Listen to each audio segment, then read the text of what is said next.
expenses. David says Victoria is living with Alicia without his permission. Order. All rise.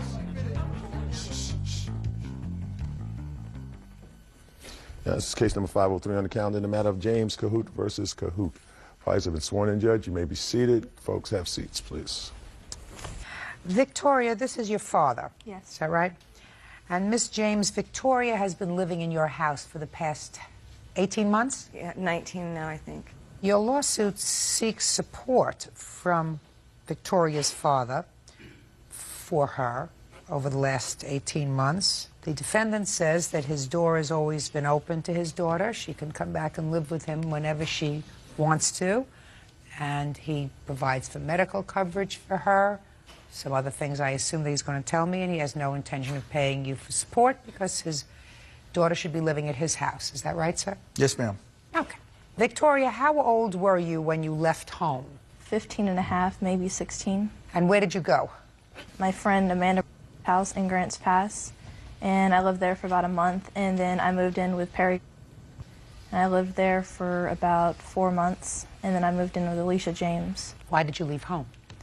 My dad was abusive. He was always drunk, and I just couldn't handle it anymore. He would throw me out of the house and kick me out. He kicked me out and said that he didn't want me living in his house anymore. What did you have a fight about? You must have had a fight about something. Everything. My friends, school, me going out, everything. Your parents are divorced, is that right? Yes. How long have your parents been divorced? Since I was 1. And were you always in the custody of your father? No, I lived with my mother, and then at age 4, my dad had temporary custody for I think about 4 months. And then I moved back in with my mother, and I moved out when I was almost 13 and moved to Oregon to be with my father. So what prompted you to move in with your father when you were 13? I never really lived with him. I wanted to know what he was like. You have siblings? Yes, 1 brother. How old? 23. Okay.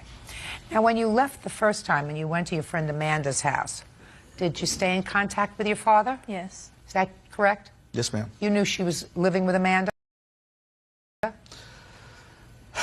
I knew she was living somewhere, and I just wanted to make sure she was safe, so...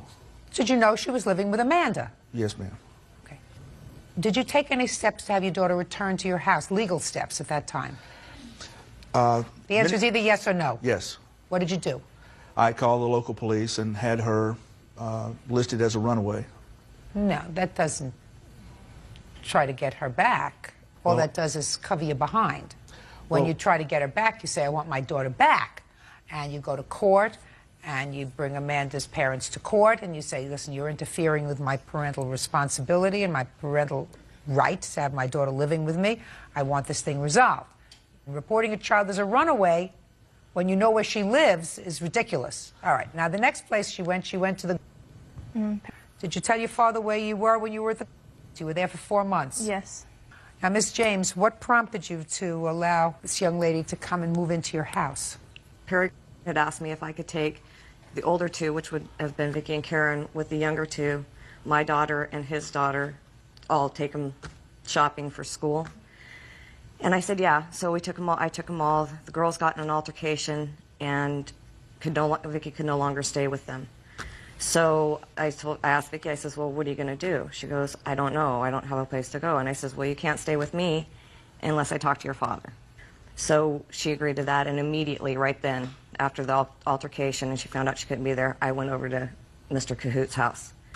And I asked him the situation that was going on between him and his daughter, you know, told him what had happened. He told me under no circumstance was his daughter going to live with him, that he was not allowing her back in the home. Why? He told me that she was out of control, so on and so forth. Just, you know, basically a bad kid. I said, well, I don't know what to do here. I said that I agreed that she could stay with me. I agreed that she could stay with me, but I couldn't afford to support her because I could barely afford to support myself and my daughter, and that he would have to, you know, help out with food and clothing and, you know, medical and stuff like that. He agreed to do so, and he did. He helped for about the first 3 months. What did he do for the first 3 months? He made sure that he bought Vicky a few items of clothing, nothing major to start school with. He helped out with food. How did he help out with the food? Did he buy food or did he give you money? He bought food, and he had food at his house, and extra food, and so he would bring it over. But he didn't give you a set amount of money. No. Go ahead. So anyway, and then on or about September 21st, I had Victoria and her father and me sign an agreement of the rules that we would be living in the home, and I do have a copy of that. I'd like to see it, please.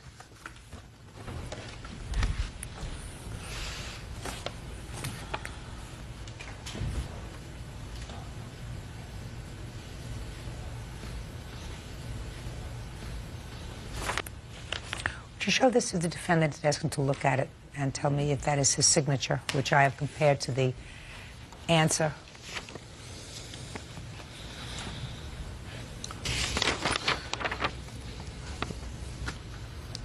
Yes, ma'am.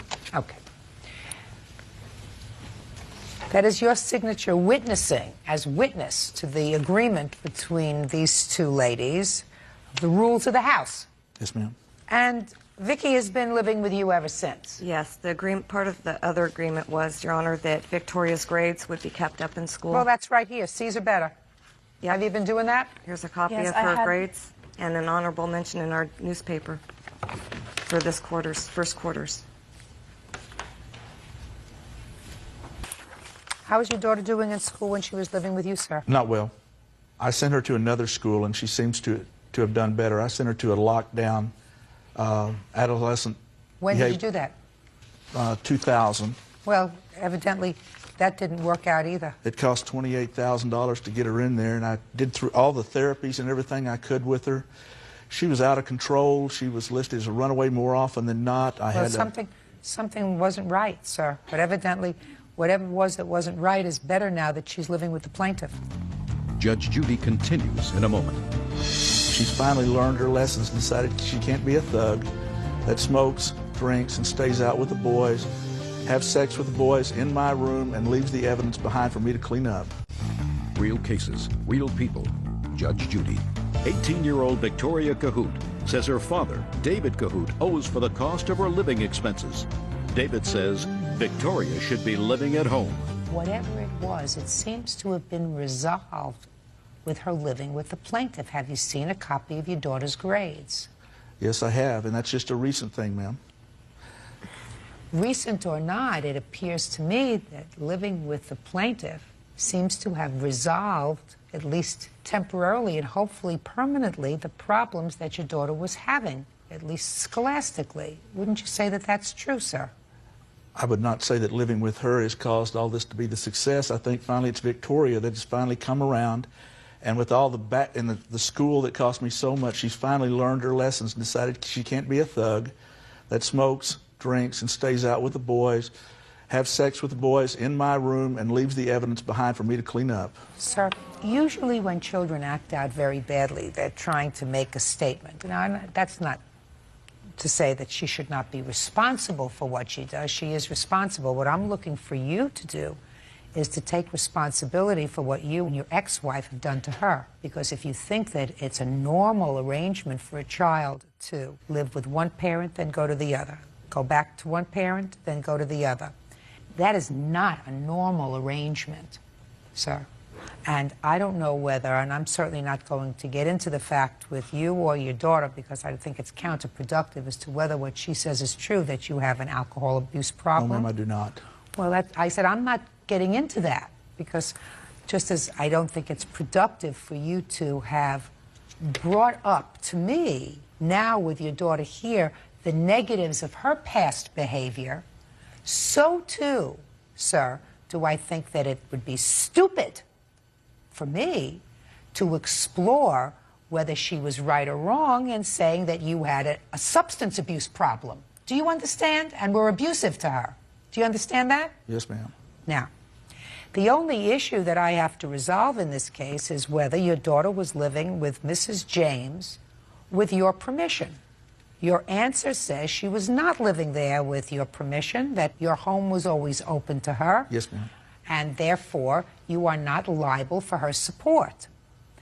The contract that you witnessed in October of 2001, which outlined the rules for your daughter remaining in Mrs. James's home, is testament to the fact that your daughter was living there with your permission and approval.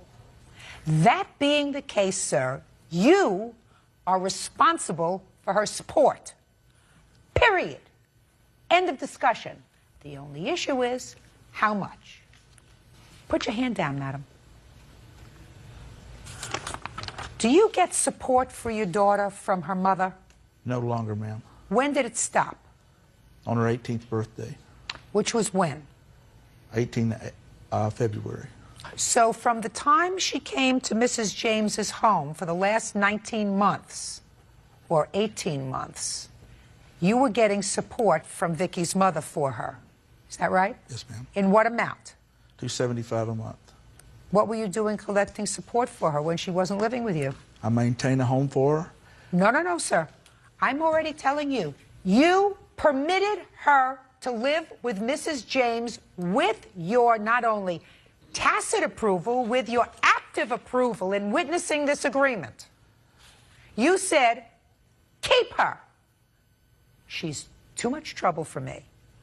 I'm giving you my permission to keep her. I'm witnessing the agreement that you two are signing to permit her to live in your house. That doesn't mean she's living there without your permission. Your door is open. You may have spoken to a lawyer who said to you, listen, as long as you can convince a judge that your door is always open and that all she has to do is abide by your rules, you're not responsible for her support. That's not the case here, sir. She lived outside your home with your permission, and you're responsible for her support. Not only that, would you be responsible for her support, but you're getting support from her mother for her and keeping it. You can't do that. $4,950 so far. Next, did you claim her on your tax returns last year? Yes, ma'am.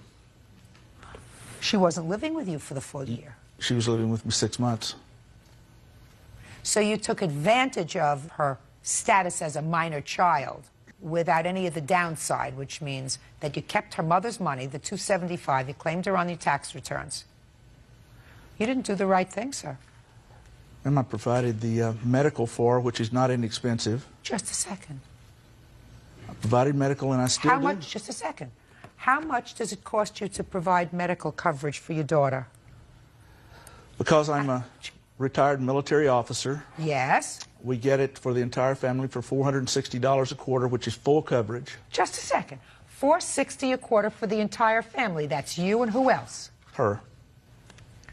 $1,840 a year. Now, what is an individual plan? They charge me $90 for a quarter.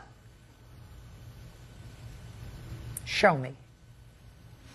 I don't think I have that down here. I just have where I have her on here.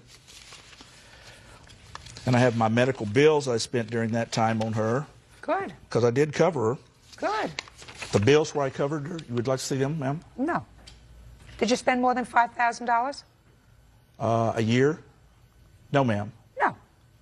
Close to, well, a year. With Victoria and all, it was about $800 for a year. Total. $800 you spent. Plus, ma'am, earlier though, on this, when I had sent her this, this adolescent treatment team there in Reno, which she was diagnosed with oppositional defiance disorder, and a very big handful, and I did my best, Your Honor, to do what I could to.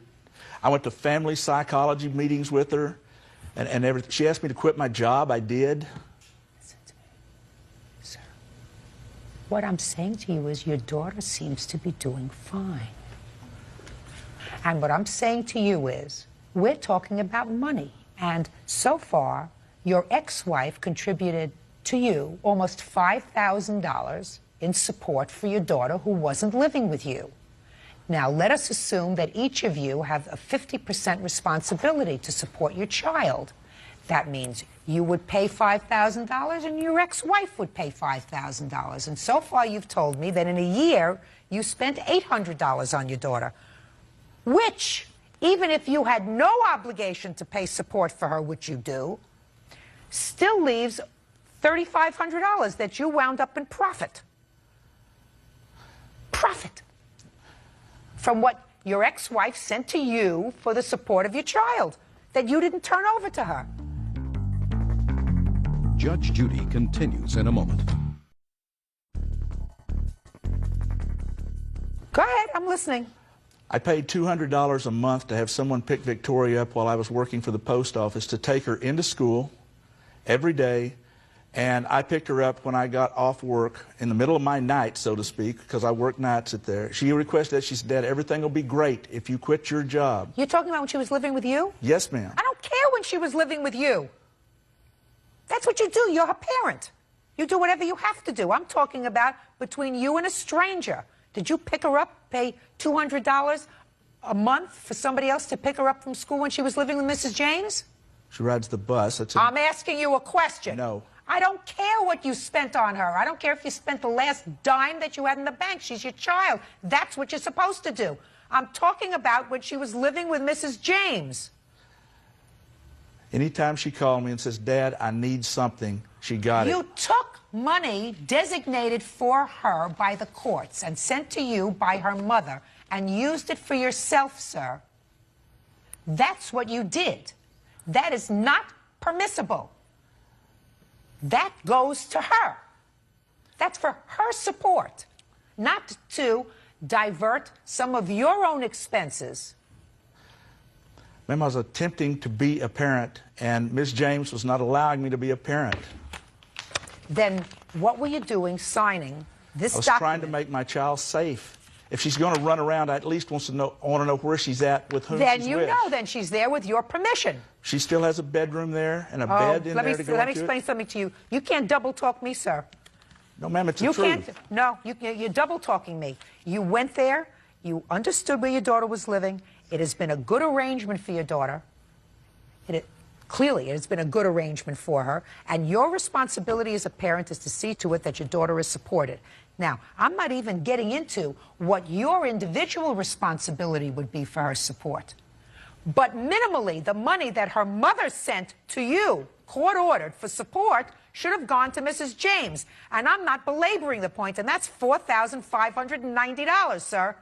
That you had no right to take from your daughter. You had no right to take from Mrs. James. You had an obligation to turn it over to her immediately. And if you don't understand that, I'm not spending any more time, wasting my time trying to explain it to you. You had no right to take her money. Period. Judgment for the plaintiff in the amount of $4,590. That's all. $950. Thank you. Parties are excused. You may step out. Judge Judy continues in a moment. The tires of her car. Order. All rise.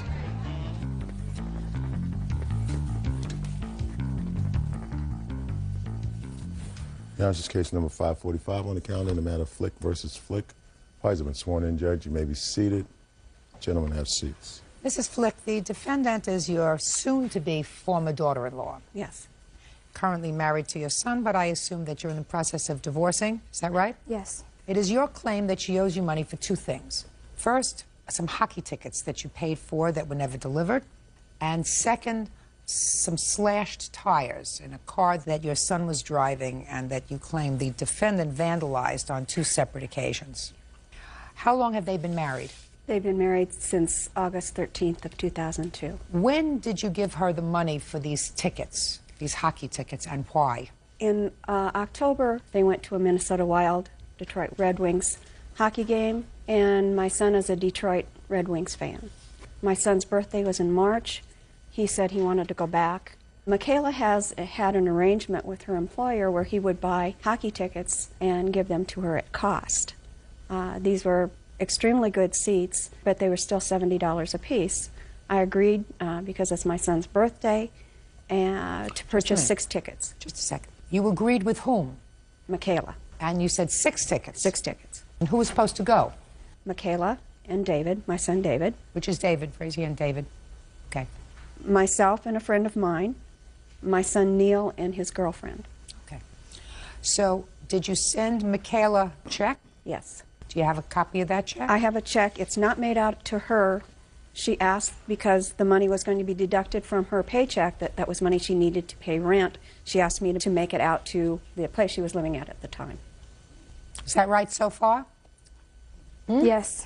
Okay, so what happened? My employer took the money out of my check, and he was going to get the hockey tickets for me. It was taking a long time, and Charlotte was concerned about her not really getting the tickets because her son has done things where he hasn't exactly been honest with her and took money from her before. So during this time, he wanted to start up a home-based business, a web design company.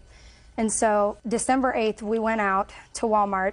He bought a whole bunch of stuff, a computer printer, a scanner, ink cartridges. He bought a lot of stuff, yes. A lot of stuff. And he took that money. What money? The $420, that's what he bought that stuff with. He can't take the money. The check wasn't made out to him. It was made out to the rental company in October 28th. He can't take this money. I got the money back from my employer. The employer gave me the money back. Show me. I don't have anything This wasn't, to show that. listen to me. So what you're telling me, this is your defense, your employer gave you back the money that he had taken out of your pay to buy the tickets so that you could take your husband shopping for something else. Yes. You still owe her the money. Okay. Do you understand why? No, but I'm going to explain to you why. Okay. You had a contract, verbal, with her. Your contract with her was, I will send you $420, Okay. and you will purchase these tickets. You cannot unilaterally modify the terms of that contract by contracting with somebody else, even your husband. Aside from the fact that I have a feeling if I ask your husband whether you took the money back from your employer, He's not going to tell you. He would say no. Is that right? Correct. Right, because you're lying. That's just a lot of who shot John that you're giving me. All right, now let's get to the tire slashing. I just wanted to try to figure out what kind of person you are. Okay? Now here we go. So then we go to the tire slashing. The first one was January 27th Of 2003. of 2003, and the second one was February 13th of 2003. Who saw the incident of the 27th of January, 2003? My son, Neil. Neil, would you come up, please? Neil, your last name is Flick? Yes. Okay. Talk to me. Okay, it was about 11:15 at night. I was actually waiting for my girlfriend to come over because we kind of go out at night. And I saw my brother and his friend Neil Trude, who's right there, waiting in a car. They proceeded to leave to go out on their own. And as I was watching, I noticed a celebrity, or it looked like a celebrity as I saw it, by my brother's car. So they weren't driving your brother's car, they were driving a different car. Neil was driving his Buick Regal. I saw her car, which was a celebrity, by my brother's car. Your brother's car was parked? Yes, it was parked on the street outside of our house. Excuse me. Okay, go ahead. And I didn't actually see her slash the tires. I'd see her actually enter her car, slam the door, and drive down the street. And this was about 11:15 at night? Yes, 11:15. The other witness to that event was Neil Truitt, who was in the car with my son David at the time. But he didn't see anything? No, but he was on the phone with her, and she gave him a play-by-play description of what she was doing. Oh, really? Okay, Mr. Truitt, tell me what happened on the 27th, sir. See, I just went and purchased a car, so me and Dave were just going to go out driving. And I would say about a half hour after we had been driving around, I had received a call from Kayla, who I was also friends with at the time. And she heard that he was in the car with me. So she said something nasty about him. He said something nasty about her. She managed, I guess, to hear that. And by the way she was talking, it sounded like she might have been inebriated. She was like, well, you know, heck with it, you know, I'm going to go slash his tires, and hangs up. Well, that's why we had went back to his house, because he thought that she was going to really do it. I didn't think she was going to do it. But we stopped by anyway, and we waited just to make sure that she wasn't going to show up. She never showed up, so we left. And she'd called me up about 5 to 10 minutes after we had left. And she goes, well, I'm here now. And I said, where are you? She goes, well, I'm right here. I'm next to Dave's car. And so she goes... Did she say I'm right next to Dave's car? She said I'm at the house. So I'm assuming. Well, don't make it up Okay. as you're going along. I want to hear exactly what she said to you, sir. Okay. Apologize. She goes, well, here goes the first one. And you could hear a thud. And she goes, here goes the second one. And then you hear another thud. And she says, okay, I feel better now. And then she hung up. Judge Judy continues in a moment. Within 5 years, can you tell me how old you are? Around 50. I'm just thinking about how old I am. I'm also somewhere around 50. And later today, She was coming closer towards me. I put my arms up in a defense mode. She was in my face, and she pushed me down into the bushes. I fell flat on my back and hit my head on the cement surrounding the parking lot. real cases, real people. Judge Judy. Charlotte Flick says her estranged daughter-in-law, Michaela Flick, owes for hockey tickets and for slashing her tires. Michaela says Charlotte is seeking revenge on behalf of her son. Go ahead. The only reason that all this stuff is going on is because on December 8th. Shh, listen to me. I don't care about what you perceive to be the reason. I care about whether you slashed your husband's tires. The answer is either I did. I didn't. Or I didn't. I had just got back in town that night about 10 o'clock p.m. from Minnesota. It was Super Bowl weekend. And I was in the process all night moving from my residence to my mother's house. The second night, I got it. I didn't get to the second night Okay. yet. Can you think of any reason why Mr. Truitt would make up this story? Yes, I can. I'll December hear you. 8th, me and my husband got in a domestic violent dispute where he pushed me and was in mid-swing of a punch where I broke a beer bottle outside his head. We were both arrested for domestic violence. Yes. His mother bailed him out. I don't know why, because he's kicked her teeth in before. He has a history of violence. I found out that Neil, after this incident, my best friend of 7 years, was hanging out with Dave. Dave has a coke problem. I was getting on Neil's butt, wondering if he was into that now because he's my best friend and I care about him. Dave has a history of violence and a history of lying. He's done it his whole life. He's ran people over with cars. His little brother had to pry him off me while he was strangling me one time. So Dave, it's the same. So it's after, the shh. Okay. And based upon what you're telling me, his brother's testimony is false as well for the same reason. Yeah, I was not at that house. For the same reason. And you can't think of anyone else who might slash his tires. Let me ask you this question. Prior to December of 2002, how many times had the tires been slashed on your car? None. Never. Never. And within 5 years, can you tell me how old you are? Around 50. Good. So in 50 years, nobody has ever slashed your tires. I'm just thinking about how old I am. I'm also somewhere around 50. And I, for many, many years, lived in New York City. Nobody ever slashed my tires. Now I'm going to ask you the same question. I know how old you are. Then it ain't necessary to be said, right? Yeah. No. That's not necessary. How many times did you have your tires slashed on your car? Never. Never. Never. So isn't it sort of coincidental that probably we have 100 years over here? Mm-hmm. And only after this domestic violence dispute that you had with your soon-to-be former husband do her tires get slashed, not once, but 2 times. Isn't that coincidental? No. Well, you may not like the coincidence, but if you understood what the word meant, you would understand that it is coincidental. It is coincidental. You may not like the ramifications of it, but the word that you would use under those circumstances, madam, is coincidental.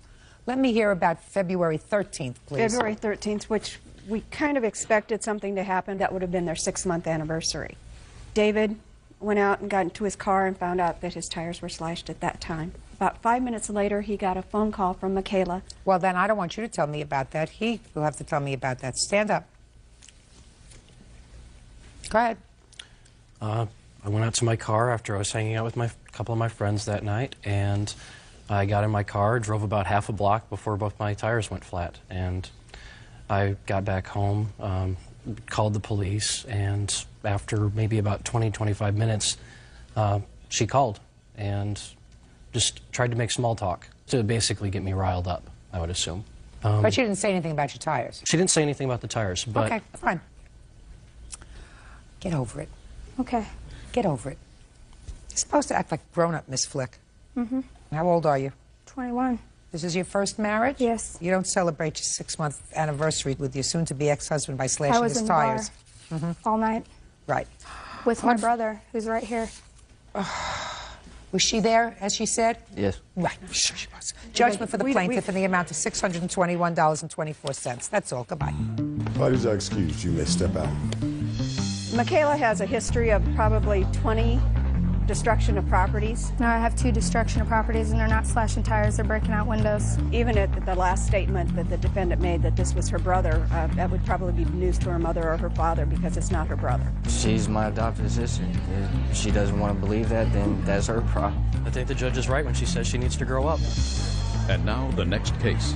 All parties in the matter of Edie versus Nevius, step forward, please. 24-year-old nanny, Heather Edie, is suing 20-year-old waitress, Jillian Nevius, for assaulting her outside a bar. Jillian says Heather called her a name. Miss Edie, it is your claim that the defendant assaulted you outside of the bar. You weren't seriously injured, but you want to be compensated for any medical bills that you have and for your discomfort. Miss Nevius doesn't seem to deny that she was responsible for pushing you. She has an excuse. I'm going to listen to it. And she even at one point said she agreed to give you $150 towards whatever expenses you had. But then there was some sort of a disagreement about how she was going to get the money to you, which resulted in the 2 of you coming to court today. So, when was this bar fight? It was on the morning of January 27th, 2003. Which means what time? 1:45, I was leaving the bar. So it was outside the bar? Yes, in the parking lot. Did you know the defendant prior to that evening? I did know her, but we had never really spoken before then. I just knew she didn't like me. What made you think she didn't like you? Rumors, people telling me, and the way Never she listened to acted. that. Well, Never listened she to also admitted to people that she didn't like me, so. Shouldn't bother you. Okay. So what happened? I was out celebrating my birthday at a bar, and the defendant was there using a false identification. I was leaving the bar with my friend, and my friend said facetiously, you know, oh, I forgot to say goodbye to Jill.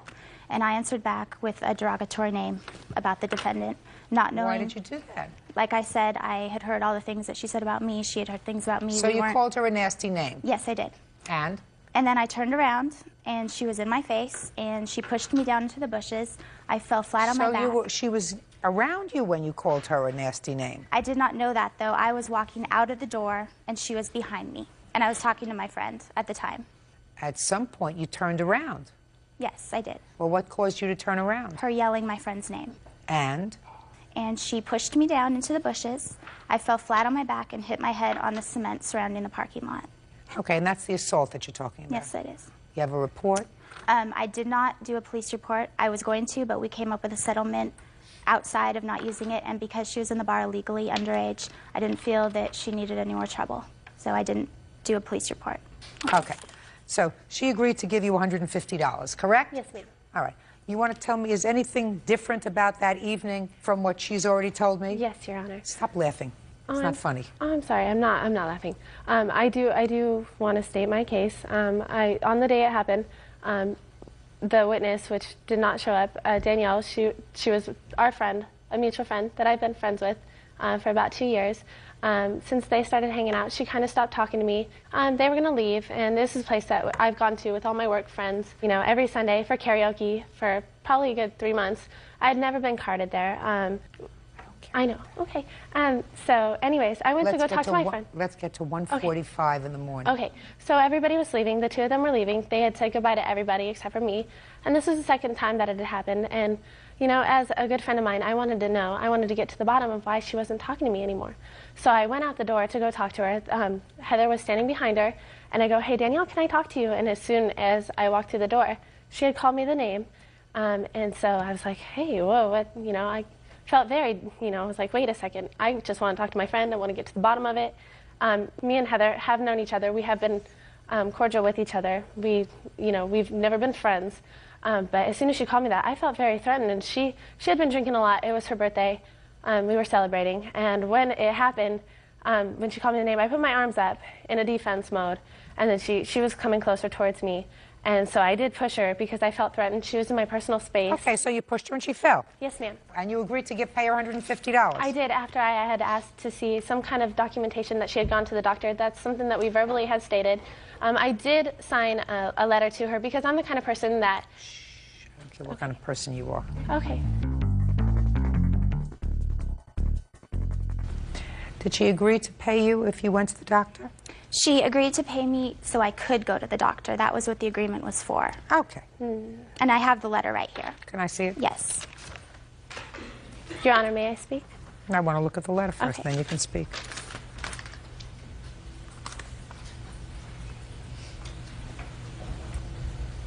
This doesn't say anything about going to the doctor. No, it doesn't. No. Okay. I had written the letter. She had called me many a times. I was in the process of moving. I didn't know what to do. And once You did it! I know I did. So do it! And I had, okay, so there's more to this story, Your Honor. I have messages on my cell phone, which I didn't get a chance to dub, which I should have, but I didn't get a chance to. I'm interested what you didn't get a chance to do.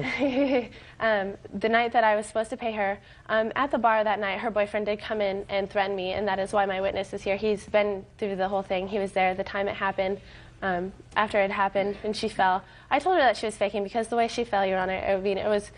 You signed a note! Okay. She gave up the right to call the police and to have you charged with an assault or an attempted assault. You agreed to give her $150 so that wouldn't happen, and you didn't do it. So I don't care what happened with her boyfriend, with your boyfriend. I don't want to hear from either one of them. I hardly want to hear from you. Judgment for the plaintiff in the amount of $150. That's all. Parties are excused. You may... Vandalism to their home, harassment, and slander. Rick is countersuing for vandalism to his cars. Order. All rise. Quiet in the courtroom, please. Now, this is case number 554 on the calendar in the matter of Smith Alston versus Ryan. Parties have been sworn in, Judge. You may be seated.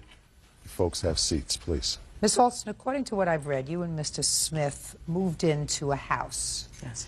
Along with some children. Are they your children? Yes. We have a daughter together. Are there other children in the house? My 2 sons. How old is your daughter? She's 7. You've been dating a long time. 10 years. The test is over. And you moved into the house when? In the year 2000? Yes. Mr. Ryan and his family are your neighbors. Correct. And according to your complaint, there has been a series of harassing behavior as well as some vandalism that has occurred to your home caused by Mr. Ryan and his children. Mr. Ryan says that the harassment is really yours and that you have been harassing him, his children. You have foster children? Yes. How many foster children do you 2 have? foster children, 2 adopted. Are these your 2 foster children? Well, one's adopted, one's a foster. In any event, I have a claim and a counterclaim, each for a substantial amount of money for the harassment and damage to property. And I gather, Ms. Alston, from your complaint that you are, in fact, selling your house and moving. Yes. Because of this problem. Yes. That's very sad. Okay. When did the problem start? 2001. Tell me about it. Well, when the children started going to school, they befriended his foster children. One incident occurred where Royce had received a scooter for Christmas, which his son broke about a month later, and they had a fight about it. You got into a fight with him? Tell me about that. Stand up there next to your mom. You stand up there. Right. Did he break your scooter by accident? It was on purpose. Tell me how he purposefully broke your scooter. He threw it on the sidewalk and it broke the handles. Why did he throw it? I don't know. Was he just being careless? Or was he angry? Why did you break your scooter?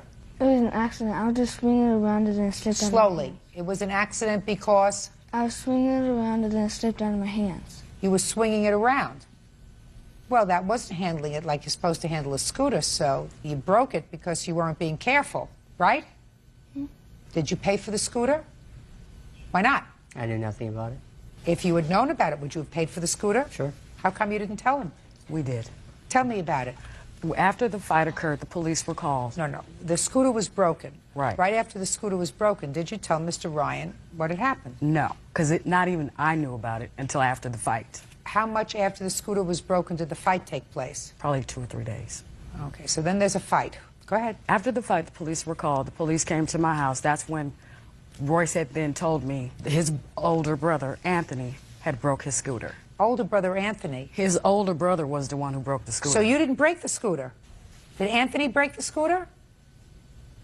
Who broke the scooter, David? Anthony. Then why did you just tell me you broke it? David, why did you tell me that you broke the scooter if it was Anthony who broke it? Because I didn't remember if it was me or him. Okay. Go ahead. Okay, after the police were called, because Royce had hit him a couple of times and I guess he had retaliated back, we had told the police officer about the scooter, and the police officer went and talked to Mr. Ryan. Mr. Ryan, like he said he knew nothing about it. He never offered to pay for the scooter, so we just basically said we'll get our son another one. Okay, so that was first thing that happened. Now, did that start the trouble? Yes. Go ahead. About 2 weeks later, they got a scooter or whatever, found a scooter on the street or whatever. The kid saw it and said, hey, are you going to replace our scooter? And he said, no, we're not going to. David said no? Was it David? Yeah. Okay, David. So what Royce did, he got upset. He took the scooter and threw it in the garbage. After Not that, the right thing to do, Royce. Right? Okay. so I guess he went to go look for the scooter, and it was gone. And ever since then, we've been having a lot of chaos with this gentleman. With the gentleman or with his children? No, with him. Well, tell me about it. Royce was outside. He was walking home from Greer, which is a park that's right around the corner from our house. Frederick Ryan was outside and made a gesture to Royce, hey, would you like to own one of these? Which was a water scooter or jet ski. And Royce looked at him like he was crazy. After that, Frederick came across the street to my house and requested to speak to Royce's parents. We weren't home. My car had broken down and Derek had come to assist me. So we weren't home yet when he came over. Well, when he saw that Royce was there and it was just Royce and my son Laurel, he grabbed my son Royce by the neck. Well, you weren't home, so you don't know what happened. No, I'm just going off of what the witnesses told me. I will hear it from you. Your mother is telling me about an incident when Mr. Ryan came to your house. Do you remember that incident? Yes. Your parents weren't home? No. Tell me what happened. Royce had came in. He told me how Rick said you wish you had a jet ski like mine or whatever. You mean Mr. Ryan? Yeah. Mr. Ryan said you wish you had a jet ski like mine, and then Royce came into the house. Yeah. Royce, when Mr. Ryan said that to you, did you say anything to him? Nothing? Didn't call him a name or anything? I just looked at him like, in shock. Go ahead. 5 minutes later after he came in, all of a sudden you hear a loud bang on the door. I'm thinking it's him and his friend playing. I told them to stop. A couple minutes later, you hear it again. So I was in there washing dishes, and I stopped from what I was doing. And it was Frederick with his hands on my brother. Mr. Ryan? Mr. Ryan. He had his hands on my brother's neck, throwing him into the door. I came out. I pushed him out. I told him. Put your hand down, sir. He was in the house. I pushed him out, and I told him, why are you on the property? He looked at me and laughed. And so I pushed him out of the house again and told him, you need to get off my property. And then he tried to grab me. He had me like this. I had him like this, and I told him, you're not going to do like you just did my brother. You need to get off my property. And he left? My 7-year-old sister had called the police, and he heard that, and he left. Did the police respond? Yes. You have a police report? I do. I'd like to see it, please. Judge Judy? I didn't ask you anything yet, Mr. Ryan.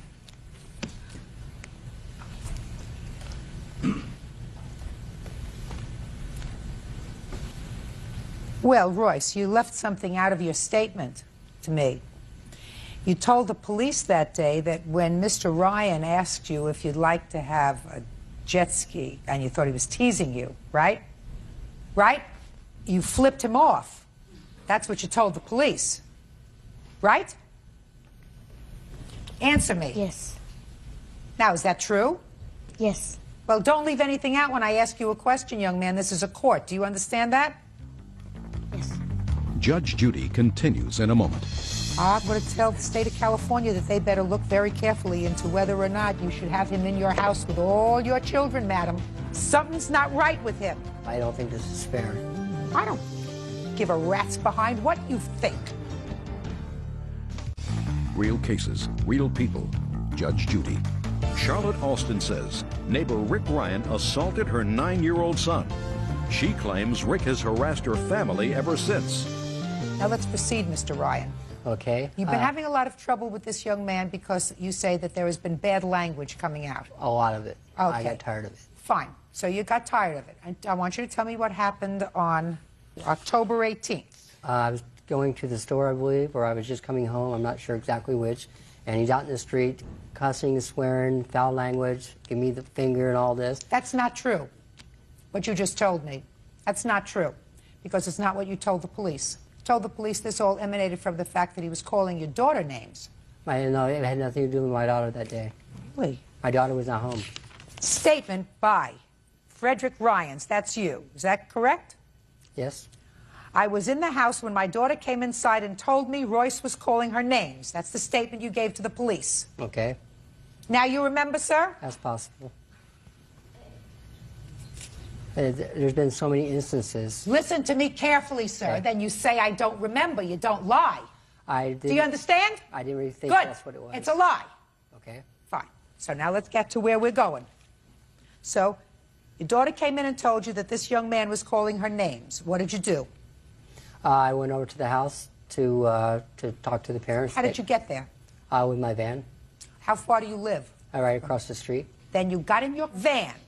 I was going somewhere, so. You're a liar. No. Oh, yes, you are, sir. You got in the van for the purpose of intimidating. I have statements from witnesses, from your neighbors. Listen to me, sir. On your best day, you are not as smart and as clever as I am on my worst day. Do you understand that, Mr. Ryan? Sure.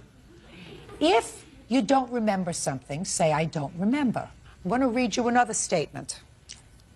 You told the police, I followed him, and when I got to the front door, his older brother was there. You didn't tell the police that you were going out and getting into your van. You just stopped by the house. You said, I followed him. Yeah, I pulled up to the house right there and went up to the front door to talk to the parents. I watched Rick pull up in his van and chase Royce into the house. That's not true. Well, that's from an independent witness, sir. Well, that's from an independent witness who was spoken to by the police. Okay, so you get to the house, and he tells you to leave, and you don't leave. You put your hands on him. Nope. Did you leave? I asked to speak to his parents. Did you leave? He said his parents weren't home. Did you leave? He showed me. Did you leave? After he pushed me and told me to get off the property, I pushed him back. Let's move to the next incident, please. Okay, right after that, on 10/29, again, Mr. Ryan approached my child. My child was outside on his way to football practice. He drove up on the sidewalk and deliberately tried to run my son over. Go ahead, I'll hear you, Mr. Ryan. He was on my sidewalk, and that's where I park. He was on your sidewalk, and that's where you park. Is that your answer? That's exactly where I park, yes. So the answer is, Mr. Ryan, you did in fact see him on the 29th. Yeah, yes. And he was on the sidewalk, but you park on the sidewalk. I don't park. It's not on the sidewalk, but it's right on the curb there. He was there in the parking spot when I pulled up. So you pulled up and he got out of the way? Yes. I'm going to tell the state of California that they better look very carefully into whether or not you should have him in your house with all your children, madam. There's something not right with him. Do you understand what I'm saying to you? I've been in this business a long time. Something's not right with him. He's picking on a kid. Put your hand down. You're supposed to be the adult. Well, I don't think this is fair. I don't give a rat's behind what you think, Mr. Ryan. I came into this case as a blank slate. Right. I said to myself, I can't believe he's a man, he must love children, he has foster children, and yet I'm listening to a series of lies, provocative acts by an adult against children. One where you actually put your hands on him. That's not true. Oh, yes it is. You actually put your hands on him. If I put my hands on him and slammed him up against the door, ma'am, if it was my child, I would take them to the hospital. Excuse me. I want to tell you something. I find that you put your hands on him. No, I have not. Oh, I find that he put his hands on you to get you out of his house. But you put your hands on him. Never in the house. That's 3 children that you either touched or tried to hurt or tried to scare in 10 minutes. Now, is that the kind of person that I think should be taking care of children? That the state should entrust children to? The answer, madam, is no. I now want to hear about your allegation of vandalism against Mr. Ryan. Okay, November 10th. My daughter and my younger son were outside playing, and I guess she was 6 years old at the time. Went across the street and doorbell ditched his house. What does that mean? She went across the street and rang his doorbell and ran back across the street. Not smart. She was You're only 6-year-old. She's 6. Not smart. And when he came out and saw her running, he called her. Mr. Smith, when Royce came in and told his dad what had just occurred, Derek went over there to talk to find out what had happened. When Derek went over there, he immediately said, if you don't get off my property, I'm going to shoot your house up. At that time... Well, just a minute. Were you there? Yes, I was. Did you hear it? Yes, I did. Did you hear it? I heard it. I was right there in the garage. Okay. After that, Derek said, I need to know why you just called my daughter out of her name. Why would you talk to my 6-year-old daughter in that tone of manner? At that point, his wife comes to the door yelling, if you don't get off my property, we're going to do something to you. So she goes back into the house as if she's going to get a gun. I go over, I grab my fiance. Well, she went back into the house. She went back into the house like she was going to go hit something. Police. When I saw that, I deliberately ran over and grabbed my fiance and said, let's get out of here. These people are crazy. Okay, stop. What was the vandalism? The vandalism was he shot through our window November 21st. Did anybody see him do it? My son did. He didn't actually see him. He heard his door open. When he opens his door, it squeaks a lot. And just before my window was shot, because I was in my room at the time when it was shot through, the door squeaked open. When it was shot afterwards, his door squeaked again, and it sounded like it shut. That's not very strong circumstantial evidence. Some, considering the history, but it's not sufficient enough for me to find an act of vandalism on Mr. Ryan's part. Okay. I'd like to hear the first act of alleged harassment against you, Mr. Ryan. On the 30th of December, he was cussing and yelling out the window. Then Who was cussing and yelling out the window? Royce. Royce, the little one. Yes. Then 2 days later, on the 1st, my oldest daughter, who's not here, 17 and a half, went to Placerville with her boyfriend. And she was just coming home. And right after that, she came in the house and she saw him going along my wife's car, scraping it. Where's your daughter? She didn't come. Well, then I'm not interested in what you have to tell me, because if you didn't see it and she's not here to tell me about it, it never happened. Do you understand? I saw them run across the street. Excuse me? She saw them run across the street. Step up. They were in the yard. Step up. No. Hold on. They were Okay, what date did this happen? January 1st. January 1st. Okay, tell me what you saw. I saw the little one by the side of the car, and when he realized it was me, he ran across the street. So you didn't see him do anything? Is Well, that right? yeah. Okay. Let me tell you what you should have done, Mr. Ryan. When one of your children broke his new scooter, you should have been the right kind of neighbors and gone over to the Smith Alstons and said to them, we're sorry my son did that. I'm going to replace it, because that's what you're supposed to do. Should have gone over there. I'm not excusing bad behavior. Yours. You understand? I think that you have a fresh mouth. Royce, does your mom know you have a fresh mouth? Yes. He does, you know. Yes. You know, he looks like a sweet little angel, but, you know, I know that he can be a nasty little kid. Not necessarily his brother, who looks like a relatively mild guy. But this one's a brat. Judge Judy will continue in a moment. I heard not one incident, Mr. Ryan, or Mrs. Ryan, where either Miss Alston or Mr. Smith acted inappropriately with your children. There may have been instances with their children acting inappropriately with your children, or acting inappropriately towards you, calling you names, this little fresh mouth over here. But I haven't heard one incident where these two people acted inappropriately with you or your minor children, because that's what caused them to sell their house, the fact that adults who were supposed to know better were intimidating their children, that they can't tolerate, then they have to move. And for that, you have to pay. Judgment for the plaintiff in the amount of $5,000. Defendants get nothing on their counterclaim. That's all. Parties are excused. You may step out. First card. Linda says Tom's stepdaughter, 17-year-old Michelle Negron, was driving the vehicle when it was totaled. Order.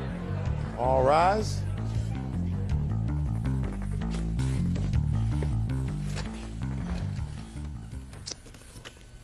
Yeah, this is case number 543 on the calendar in the matter of Shoemate versus Overton. Parties have been sworn in, Judge. You may be seated.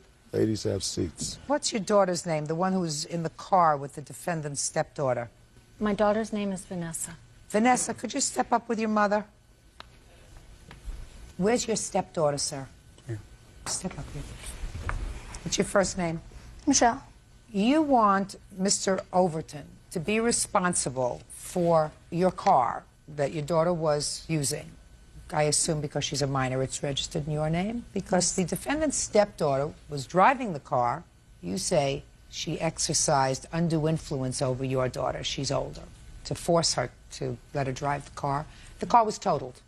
Mr. Overton's stepdaughter tells a very different version of the events. Neither one of the two adults were present during the course of these events. So I'm going to find out from the girls what happened, because you want Mr. Overton to be responsible for the following: the $250 insurance deductible on the car, a towing fee of a couple of $100, and also $1,000 in equity that you or your daughter had in the car so that you could go out and buy another one, right? Yes. And in addition, my insurance also covered for over $1,000 of medical expenses for Michelle. She was injured? Yes, like some wrist injury. So she was injured? But yes. Your insurance covered that? Yes, my insurance covered everything. Okay. Well, what you have so far is $450 worth of expense. So you want to tell me why you think they should pay you $1,450? Okay. I think it's important for my daughter to tell what happened on the day of the accident. Okay, fine. On what date was this incident? November 26th. And who was in the car? Me and Michelle. I was in the car with Michelle, or Michelle and I were in the car. Michelle and I, yes. How old are you? I'm 16. How long has your mother let you drive this car? She had been letting me drive it for about 2 months. And tell me how it came about that Michelle was driving the car. Look at me when you tell this story. Okay, from the start, me and Michelle, she asked me to take her for a drive. So we left South Eugene High School, and I told her no when she asked to drive my car. No, she asked you to take a drive. Yes. Where did she ask you to go? Don't speak to your daughter. Do you understand? Yes, ma'am. Because you may believe her, but I don't. Okay.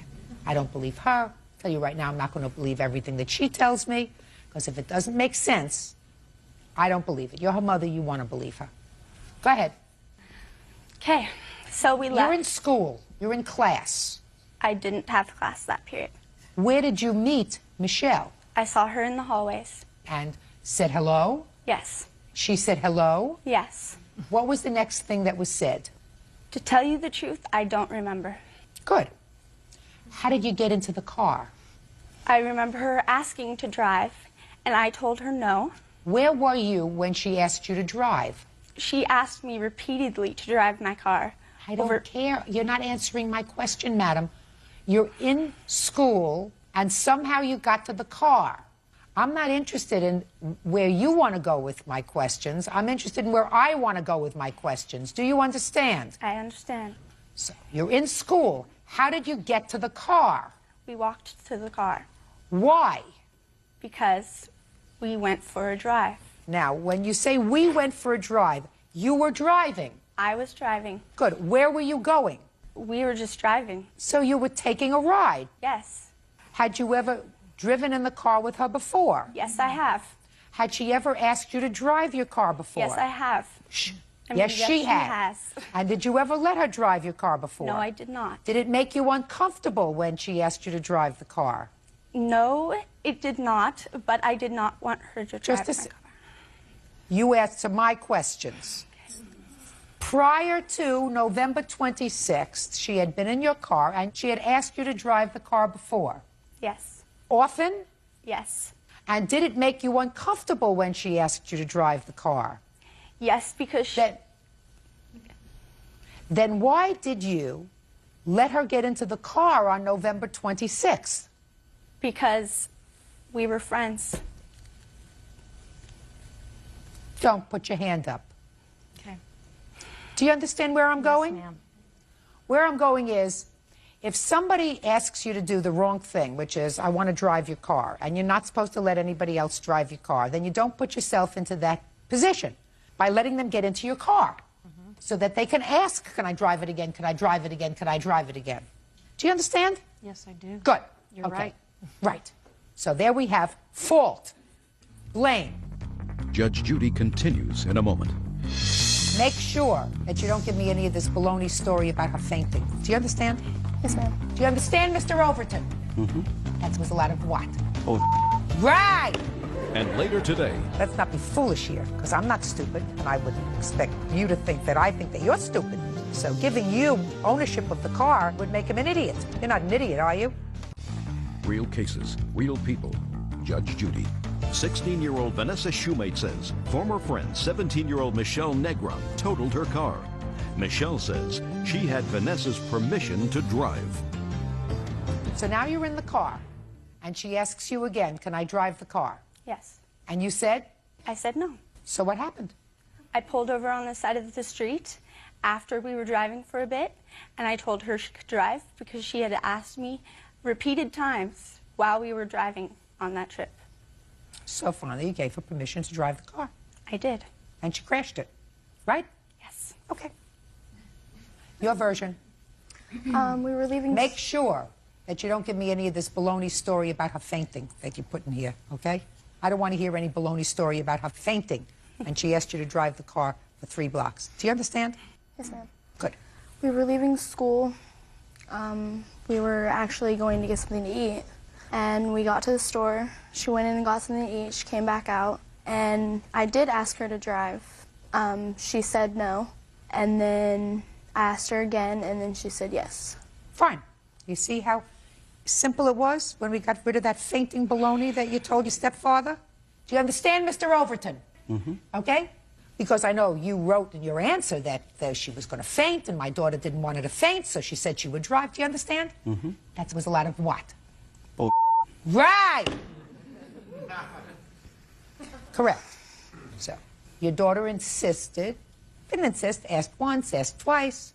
That doesn't mean she's supposed to say yes. That means that they're both responsible for what happened. Would that be a fair statement, Mr. Overton? Yes, it would. Good.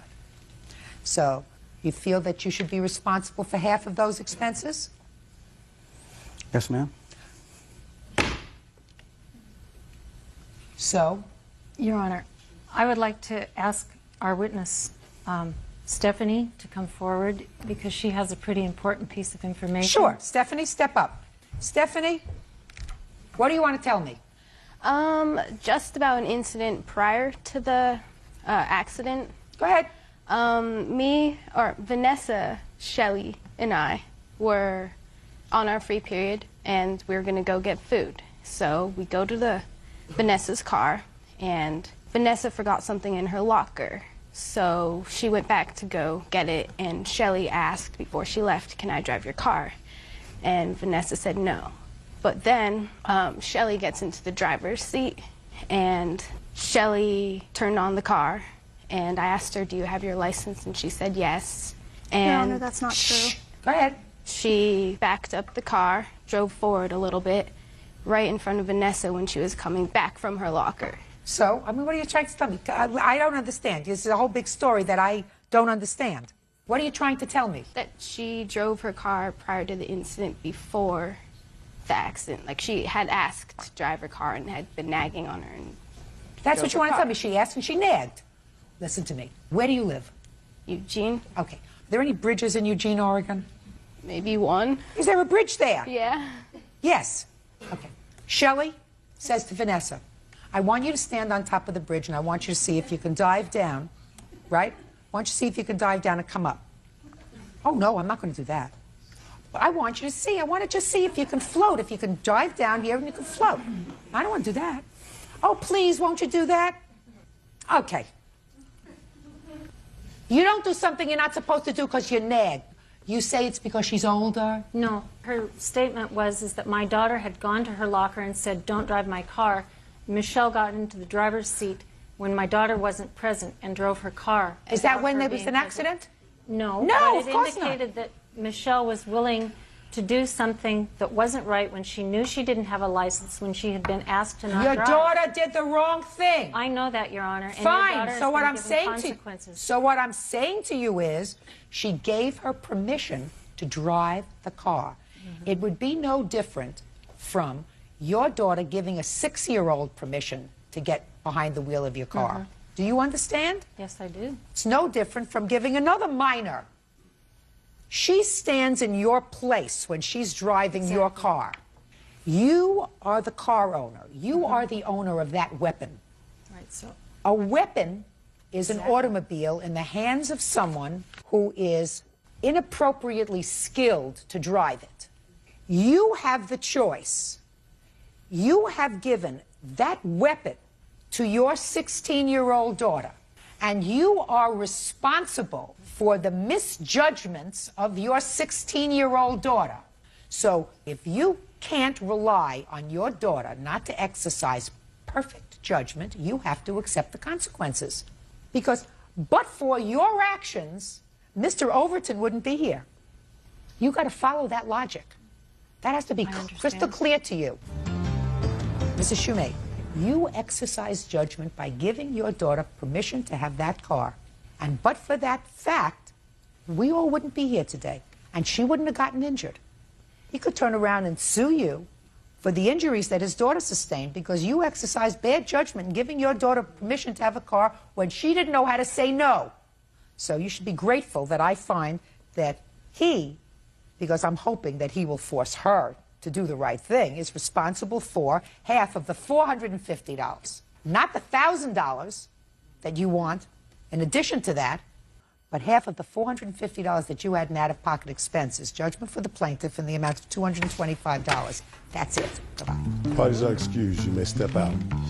I was told that my daughter had been in an accident. My daughter made a mistake, and we've put a lot of consequences into place because of that. I was a little upset and worried about her. I've learned a lot from this. I was not like hounding her for the keys at all. I tried to talk to Shelly, but she seemed very like she didn't even realize that what she did. We're not friends anymore. And now the next case. All parties in the matter of Martins versus Seitz. Step forward, please. 24-year-old engineer Jeremy Martins is suing his ex-fiancée, 23-year-old orthodontic assistant Keely Seitz, for the cost of a car lease. Keely is countersuing for the money she put into the vehicle. Mr. Martins, according to what I've read, you and the defendant were either engaged to be married or boyfriend and girlfriend back in the year 2000. Yes. Were you engaged? For a short amount of time, we were engaged.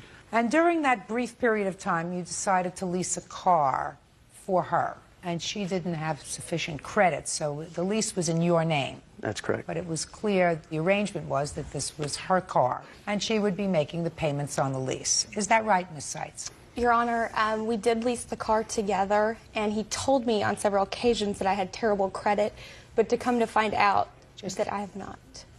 Don't get into your spin yet. Let's just stay with the facts, the basic facts. The car was leased in his name, but was for your use, and you agreed to make the payments. Is that correct? My name was also on the car, too. Fine. And you broke up when? The summer of 2001. And you were the one who drove the car from September of 2000 to August of 2001. And when you broke up, you took the car. That's correct. And when you left, you started your life anew. So what happened, Ms. Seitz? You had the car, and then you returned it to him at some point. Yes, I did. When did you return the car to him? In November of 2002. You didn't need it anymore? I asked him on countless times if he would please sign the vehicle over to me, and he's told me, kept on telling me that I had bad credit and that it was too much paperwork and things like that. Just a second. In November of 2002, how much time did you have left on the lease? I think about another 2 years. But you decided to buy another car? Correct. What month did you buy another car? In December of 2002. So, Mr. Martins, you got stuck with the car and turn-in fees, etc., and you feel as if she should be responsible for that. That's correct. And what were those fees? To end the lease early, it cost $3,746.95. How come you're only suing for $1,800? In the state of Kansas, $1,800 is the max you could ask for. I see. And Ms. Seitz, you are counterclaiming because you say you used your car as a down payment back in the year 2000 for this lease. Correct. And since he turned the car in, you should get your down payment back. Is that right? Correct. Don't bet the farm on that. That comes under the category of chutzpah, which means a lot of nerve. You drove this car for 3 years. What makes you think you're entitled to anything? Well, Your Honor, I honestly asked him on several occasions if he would sign over the vehicle to me so it'd be just in my name, and he would not. Let me ask you this question, Ms. Seitz. When you asked him just to sign the vehicle over to you, had you made arrangements with the financing and the lending institution to take his name off the loan? He said that he was going to look into that. No. You look into it. You're driving the car. Why should he look into anything? There's a difference between taking his name off the car and giving it to you and still being responsible for the underlying loan. Do you understand the difference? Yes. Sure you do. So let's not be foolish here, because I'm not stupid, and I wouldn't expect you to think that I think that you're stupid. So giving you ownership of the car and him still having the liability would make him an idiot. You're not an idiot, are you? No, ma'am. Of course not. So why would he do such a thing? If you make arrangements to lease the car yourself and to have him released from any obligation to the lending institution, fine. But you just wanted him to turn it over to you? Ridiculous. Judge Judy continues in a moment. Why do you think you should get anything back and not owe him a substantial amount of money? Because I feel I put down the car, which was $6,000, and I faithfully made payments to him for 2 years. You made payments for the car. He took the money so that he wouldn't get stuck, so that at some point you couldn't say, well, I made the payment, and then the company says you didn't make the payment, so you made the payment to him. He wrote out his check to the company. He didn't make any money off this deal. It cost him $4,000 for you to have a car. You think that's fair? Do you think that's fair? Because you wanted a new car. You managed to get a new car. You said, I got this old lease, and I'm going to be the only person in creation who's going to be able to walk away from a 5-year lease. Listen, you're not entitled to anything back from him. He is entitled to the $1,800, which is the maximum allowed in his jurisdiction, which is all he's suing for of $1,800. It cost him $4,000 because you wanted a new car. If you had kept the lease for the next 2 years, like you agreed to, he wouldn't have had a $4,000 expenditure. That was your agreement. You were going to keep the car and make the payments. You just wanted a new car. Period. It doesn't mean you can walk away from your obligations just because he was nice enough to put his name on the form. Get real. Judgment for the plaintiff for the amount of $1,800. Goodbye. Parties are excused. You may step out. Judge Judy continues in a 20-year-old salesperson, Rufan Yao, for damage to her car and defamation of character. Melody and Rufan are countersuing for harassment. Order. All rise.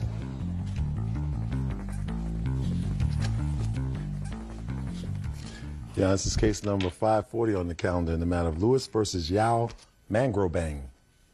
Parties have been sworn in, Judge. You may be seated. Let's see. Miss Lewis, I gather it was Miss Mangrobang who was your roommate in school. Is that right? That is right, Your Honor. And Mr. Yao is her boyfriend. Yes, ma'am. According to your complaint, they asked if they could borrow your car, use your car. You weren't using it because it didn't have insurance. Yes, ma'am. It's an old car. It's a 1992 Chevrolet Lumina. And it had about 166,000 miles on it. Is that which right? is not uncommon for a car of Just that answer age. my question. Mm-hmm. Okay. So you told them that they could use the car as long as they insured it. They used it, and it is your claim that they ran it into the ground by not taking proper care of it, and you want to be compensated. In addition, you claim that when you complained, there was some interaction between the two of you. Miss Mangrobang said that she wanted to move out of the dorm, blamed you for causing her some discomfort, which caused you to be investigated by the university, because that's where you know each other from. So you want compensation for that because you feel as if she damaged your reputation. Miss Mangrobang and Mr. Yao say that you have embarked upon a campaign of harassing them, and they are counterclaiming. That's correct. All right, Miss Lewis, on what date did you loan them the car? I loaned them the car, and they began their insurance on it on October 10th. Okay, when did you get the car back? We had agreed that they would return the car on December 12th. However, they were refusing to return my property in a timely manner, and so... Just a minute. Just answer. Let's Let me run the shop. Okay. They were supposed to return it on 12/12. What date did they return it? We confiscated it back on the 12th, the night of the 12th. And what happened on the 13th? Well, the night of the 12th, they drove off as soon as we came to claim the car. And as soon as I put my key in the ignition, you could hear this loud ticking noise as well as a grinding noise. And I tried to call them, and Rufan was not answering my cell phone call. I called Melanie, and I told her, please meet us back at the university. That's where I'm taking the car right now. We need to talk about this. And Scott and I stayed up until about 2:30 in the morning waiting for them, and they never showed. Okay. What happened to her car? Well, first of all, the car's condition... Don't give me first of all. Right. What happened to her car? You drove it from October 10th Mm-hmm. and had it in your possession up until the 12th of December. Right. So I'm asking you, when did you start to have trouble with the car? Mechanically? Mechanically, probably about 2-3 days before I returned the car to them. Now, when you say you returned the car to them, was the car returned to them in the way that Miss Lewis has described? She did pick up the car from my workplace. So it was when she picked up the car. You started to have trouble with 2 or 3 days before? Right. When did you call her and tell her that you were having trouble with the car? The day that the car started having problems. Well, what did you say to her? I told her that the car's grinding noise, which I originally had when I borrowed the car, is getting a little bit louder, and that the engine isn't as powerful as it used to be. Did you ever take the car in to be fixed, to be looked at by a mechanic? No. Why not?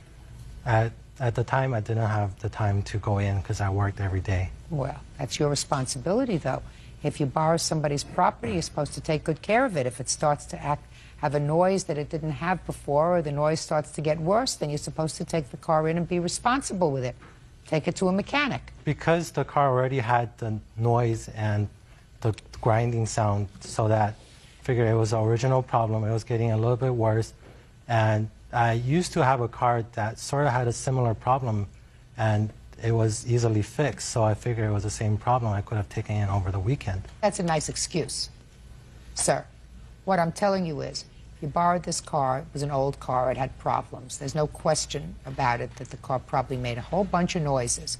But what you're telling me is that the car started to get worse. Right.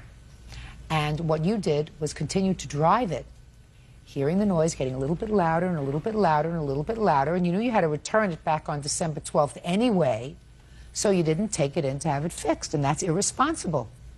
Very irresponsible when you borrow somebody else's property. You got me? Right. Good. Judge Judy continues in a moment. I would suggest, Miss Mangrobang, that you think twice before hitching your star to his wagon. If that's the way he treats property, just think how he's going to treat your heart. Real cases, real people. Judge Judy. Nicolette Lewis says ex-roommate Melanie Mangrobang and her boyfriend, Rufan Yao, owe for damaging her car. Nicolette claims Rufan borrowed the vehicle and ran it into the ground. You have a tape there you want to show me? No, you don't. What is it a tape of? This is a tape of the engine and the inside of the car upon its return, or when we got it back. What did it look like before? You have a picture of the before? It's a tape recording of the engine itself, so you can hear the noises that were not present before. You just said to me that it also contains the interior of the car. Mm-hmm. Well, just the fact that he had kept it a mess. He wasn't. Well, I don't know what it looked like before. Oh. That's what I asked you. Sorry. Pay attention. I said, do you have pictures of what the car looked like before? No, I do not. Well, you want to tell me what it looked like before. The interior of the car was fine. It wasn't vacuumed when I gave it to him, but there wasn't any trash laying around, and there weren't any spills or stains or burn marks. Let me see.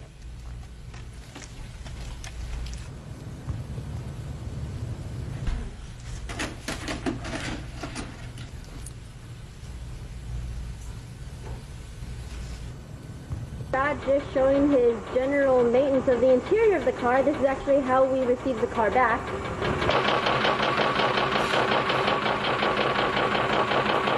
This is just another shot. Is that the sound you were hearing, Mr. Yao? That's correct. This is a lengthy fun out of Goodwill to completely ruin the car. What? First of all, I'd like to add that I wasn't the only one driving the car during that period. In fact, Miss Lewis and her boyfriend drove it for about a week. And since... When? It was in October. In October? Okay. Listen to me, Mr. Yao.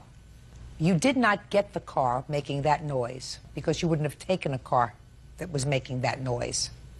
And once you heard that sound starting to escalate, it was your responsibility to either call her immediately and say, I'm returning it, or take it in and have it fixed. You didn't do that. You are responsible.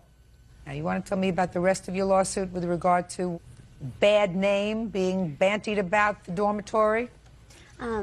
Yes, actually, the first words out of my mouth when I heard the sound in my car when I called Melanie the night of the 12th was, Melanie, I love you, your family. She's actually my second cousin. And I told her I don't want this to affect our relationship, but I have a problem with your boyfriend. In fact, I have a transcript of one of our conversations between myself and Mr. Yao in which he says, take it to court. I don't care. You still won't get a penny. And I was asking Melanie how she would let her boyfriend treat her family with such disrespect. And there was a little bit of tension. That's a good question. You want to answer that question? I didn't know we were family until December, I think Thanksgiving. No, she had called me during Thanksgiving saying, I'm staying with my aunt in California, and I showed her a picture, and I mentioned that your last name was Mangrobang, and her aunt said, oh, we're related to the Mangrobangs, and that's all. What difference does it make? You were roommates. Yes. You know, you mean you can treat family one way, but you treat non-family dishonorably? No, I never treated her dishonorably. He did. Why? Well, the thing I have to address is that what she said is only after what I've tried to work out with her. I originally did agree to help her fix the car when they said, okay, they'll try to fix it. And then later on, they said after her boyfriend worked on the car, and the car entirely stopped working at all. That car sounds like it's on its last leg. That car doesn't have any more life in it. You know, the car was driving, and I mean, I got to places. Listen to me. You're not supposed to use somebody else's property to the point where it is gasping for its last breath. What you're supposed to do if someone has entrusted you with their property is treat it better than you would treat your own. That's what you do. And actually, I did. No, you didn't, sir, because that car was not treated better than your own. And if that's the way you treat your property, I would suggest, Miss Mangrobang, that you think twice before hitching your star to his wagon. Do you understand? Mm-hmm. If that's the way he treats property, just think how he's going to treat your heart. Now, you want to get on with the story about your name in the dorm? Come on. Okay. She made a complaint. She wanted to move out of the dorm. She said that you were bothering her. Is that what happened? Well, actually, I hadn't heard from Melanie in a few days. Listen, get to the bottom line. Is that what happened? And then you had to go before a hearing board. Yes. Okay. And they found you not guilty of bothering her. They said that this is an issue for the court, and they wanted to see how the court case comes on. But they said that if, in fact, I am found guilty of harassment, then they sat me down and went through all the procedures and what would happen if I was found for harassment. And you didn't harass her? I did not. No, you didn't harass her. I don't think she harassed you. Did she harass you? She just made it very uncomfortable to live with her. Listen, you're very uncomfortable. You can get very uncomfortable if your underpants are too tight. Mm-hmm. Do you understand? That doesn't mean you file a complaint. You're a big girl. Sometimes you'll have a roommate that makes you comfortable. Sometimes you have a roommate that makes you uncomfortable. That doesn't mean that you file a complaint. Do you understand? But, Your Honor, if her boyfriend, and I believe she was also in it, also threatened to kill me Just a personally. second. Just a second. Not she. Boyfriend and father, according to you. Well, she was also with him at the time, and I believe... You cannot impugn to her actions of other people. She did not threaten to kill you. All she did was make your girlfriend, according to your girlfriend, uncomfortable, like a pair of 5 underpants when you're a 7. Your Honor, I'm on a full honor scholarship at the university, and included in the scholarship is a room grant. And if I were to be found guilty of harassment, which I believe she claimed to get out of the room maliciously and without cause. Okay, you made her uncomfortable. Because I made her uncomfortable. You made her uncomfortable. And She has a low threshold of pain. I believe she maliciously filed that for the university to try to embarrass me and try to jeopardize. I don't think she did that. I don't think she did that. Your Honor, I don't think a note that says you mailed Just a second. would say that. Yes. I mean, it wouldn't mean that she is not harassing. She's annoying her. It's uncomfortable. And also, Pay careful attention to me, sir. Your girlfriend said to her, my boyfriend really needs a car. He's got to get to and from work. She had a car. She didn't charge you any money, did she? No. No, she was really nice to you. Why would somebody who's all of a sudden so nice to you let you take her car so that you could get to and from work all of a sudden become a monster? You think she drank some sort of a potion? No. You know what happened? You were disrespectful with her property. You treated it like crap, and she got annoyed. And when you refused to step up to the plate and take responsibility for not treating her property, I'm speaking. She may be afraid of you, I'm not. When you refused to step up to the plate, she got irritated. And she got irritated with you, and she got irritated with her roommate, who came to her and said, could my boyfriend please borrow your car because he did. And she said yes. And then she didn't say to you, listen, Yao, you didn't treat my friend's car properly. You're going to have to help pay for it. She was disappointed. Well, so she wrote a nasty note. What do you want to say now? Well, first of all, I did try to step up to the plate and try to make amends. What did you do? I offered to help fix the car. And then when her boyfriend took the car apart and said it's totaled and it can't be fixed, I told her to write up a list of what you want in your next car, and we'll work something out, and I'll try to find a car to that specification for you, and which I believe is reasonable because... That's reasonable. That's more than reasonable. So you were going to buy her another car? I was saving up money to buy myself a car. That's why I had all the car magazines. So you were going to buy her another car? Right, with the money. What? He was going to buy himself a car, and he said that if I wanted, that I could go up, write up a notarized list of everything that I wanted in a car. And if I would notarize a list saying if he buys this, that I will dismiss any claims. And I said, oh, wow, so you're going to get me a new car. Great, that's what I need. He goes, yeah, and then afterward, we can compromise and figure out who owes how much of the car. I'm like, what are you talking about? He's like, well, I'm only going to pay what I feel responsible for. I'm like, well, how much are you thinking of doing? He's like, I don't know, we'll have to see. And so that sounds like he's trying to catch me in a trap again. And I went to Melanie, I said, how much is he going to put down? She's like, maybe like 100, possibly 2. Well, $100, $200 is not going to buy her a set of wheels. Your Honor, actually, I just found this car on the internet. It's the exact same car. It's actually in better condition. It has bumpers, rearview mirrors, $350. Can I speak? Can I see the... No, I don't want to hear you. I believe that the issue with the car is I would that... also like to see the Kelley Blue Book, please. When we saw the damage to the car, when we figured what it might have been, we said, hey, will you sponsor the cost of the parts if my boyfriend will do the labor because he has worked as a mechanic before. And we estimated that if it was a problem with the oil pump, it would cost maybe $45 for a part and about half an hour of labor.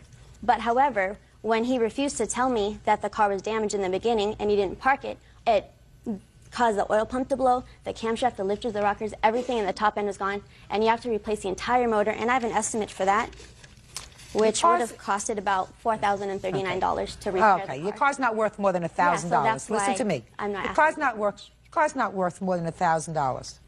This car, the Kelley Blue Book, is for $2,000 with 100,000 miles on it. Your car had almost 170,000 miles on it. Now, your case hasn't been resolved yet, has it, with the university? They haven't pressed anything against me so far. And they won't. Are you still in the dorm? Yes, I am. Wonderful. Very good. Take $1,000, go buy yourself a new car. Now, let's get to your counterclaim. You want to tell me very, very quickly what it is that you claim she did to you to harass you? She just said a lot of things that made me not too happy living with her, like about my boyfriend, about the car situation, and like when we're watching television and something, and like, oh, there's Joe Millionaire, you know what that reminds me of? Oh, yeah, it reminds me of you, your boyfriend, like how those girls think that, you know, they're going to get this really nice guy and they're going to actually She told me she thinks she's going to be the next Bill Gates. And then, like when we watch TV or something, she'd constantly like say random like comments about my boyfriend and about this car situation when I wasn't involved. The original agreement was between her and my boyfriend. Let me ask you this question, madam. Yes. You don't get compensated for being uncomfortable. Mm-hmm. All right? Do you understand? Mm-hmm. There's absolutely no case for harassment. The other thing that I have to ask you is, do you think that but for the fact that he was your boyfriend, she would have loaned him the car? I don't think so, since they didn't know each other. Right. So when you say you had nothing to do with the arrangement because it was just between the two of them, how can you say that? The only reason she got involved with this whole situation is because of you. They didn't know each other.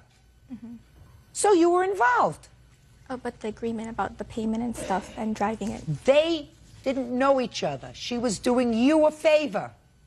Do you understand? Good. And you did the wrong thing. In any event, I'm issuing a judgment for the plaintiff in the amount of $1,000, and I'm dismissing your counterclaim. That's all. Please excuse you, Mr. Her money when she returns the engagement ring. Order. All rise. Quiet in the courtroom, please. Now, this is case number 574 on the calendar in the matter of Klein versus Collier. Parties have been sworn in, Judge. You may be seated. Ms. Klein, the defendant is your former fiance who you claim owes you for a car loan. Yes. A loan which was taken out in your name. He signed a note, according to you. Is that right, sir? Yes, ma'am. He was paying the note, I assume, for a period of time, and then Yes, when he you did. broke up, he stopped paying the car loan. You want that.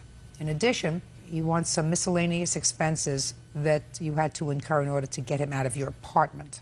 The defendant, Mr. Collier, says that you have the engagement ring worth $3,000, you have his motorcycle worth some more money, and that you agreed that when you separated, it would be sort of a clean slate and there wouldn't be any debts. Is that your defense, sir? Yes, ma'am. Okay. So let's start with the car loan. You acknowledge the loan. Yes. How much is left on the loan?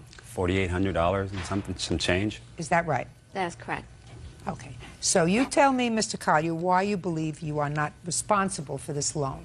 Well, I felt, Mrs. Judge Judy, that when we got engaged February 8th and that everything was going good, and that Wednesday, for some reason, she starts freaking out, calling my gym, seeing if I'm at the gym or not. And so I come home and say, what's going on? She goes, I just want to believe that you really love me. And I said, well, Christine, why did you take the ring and start acting like this?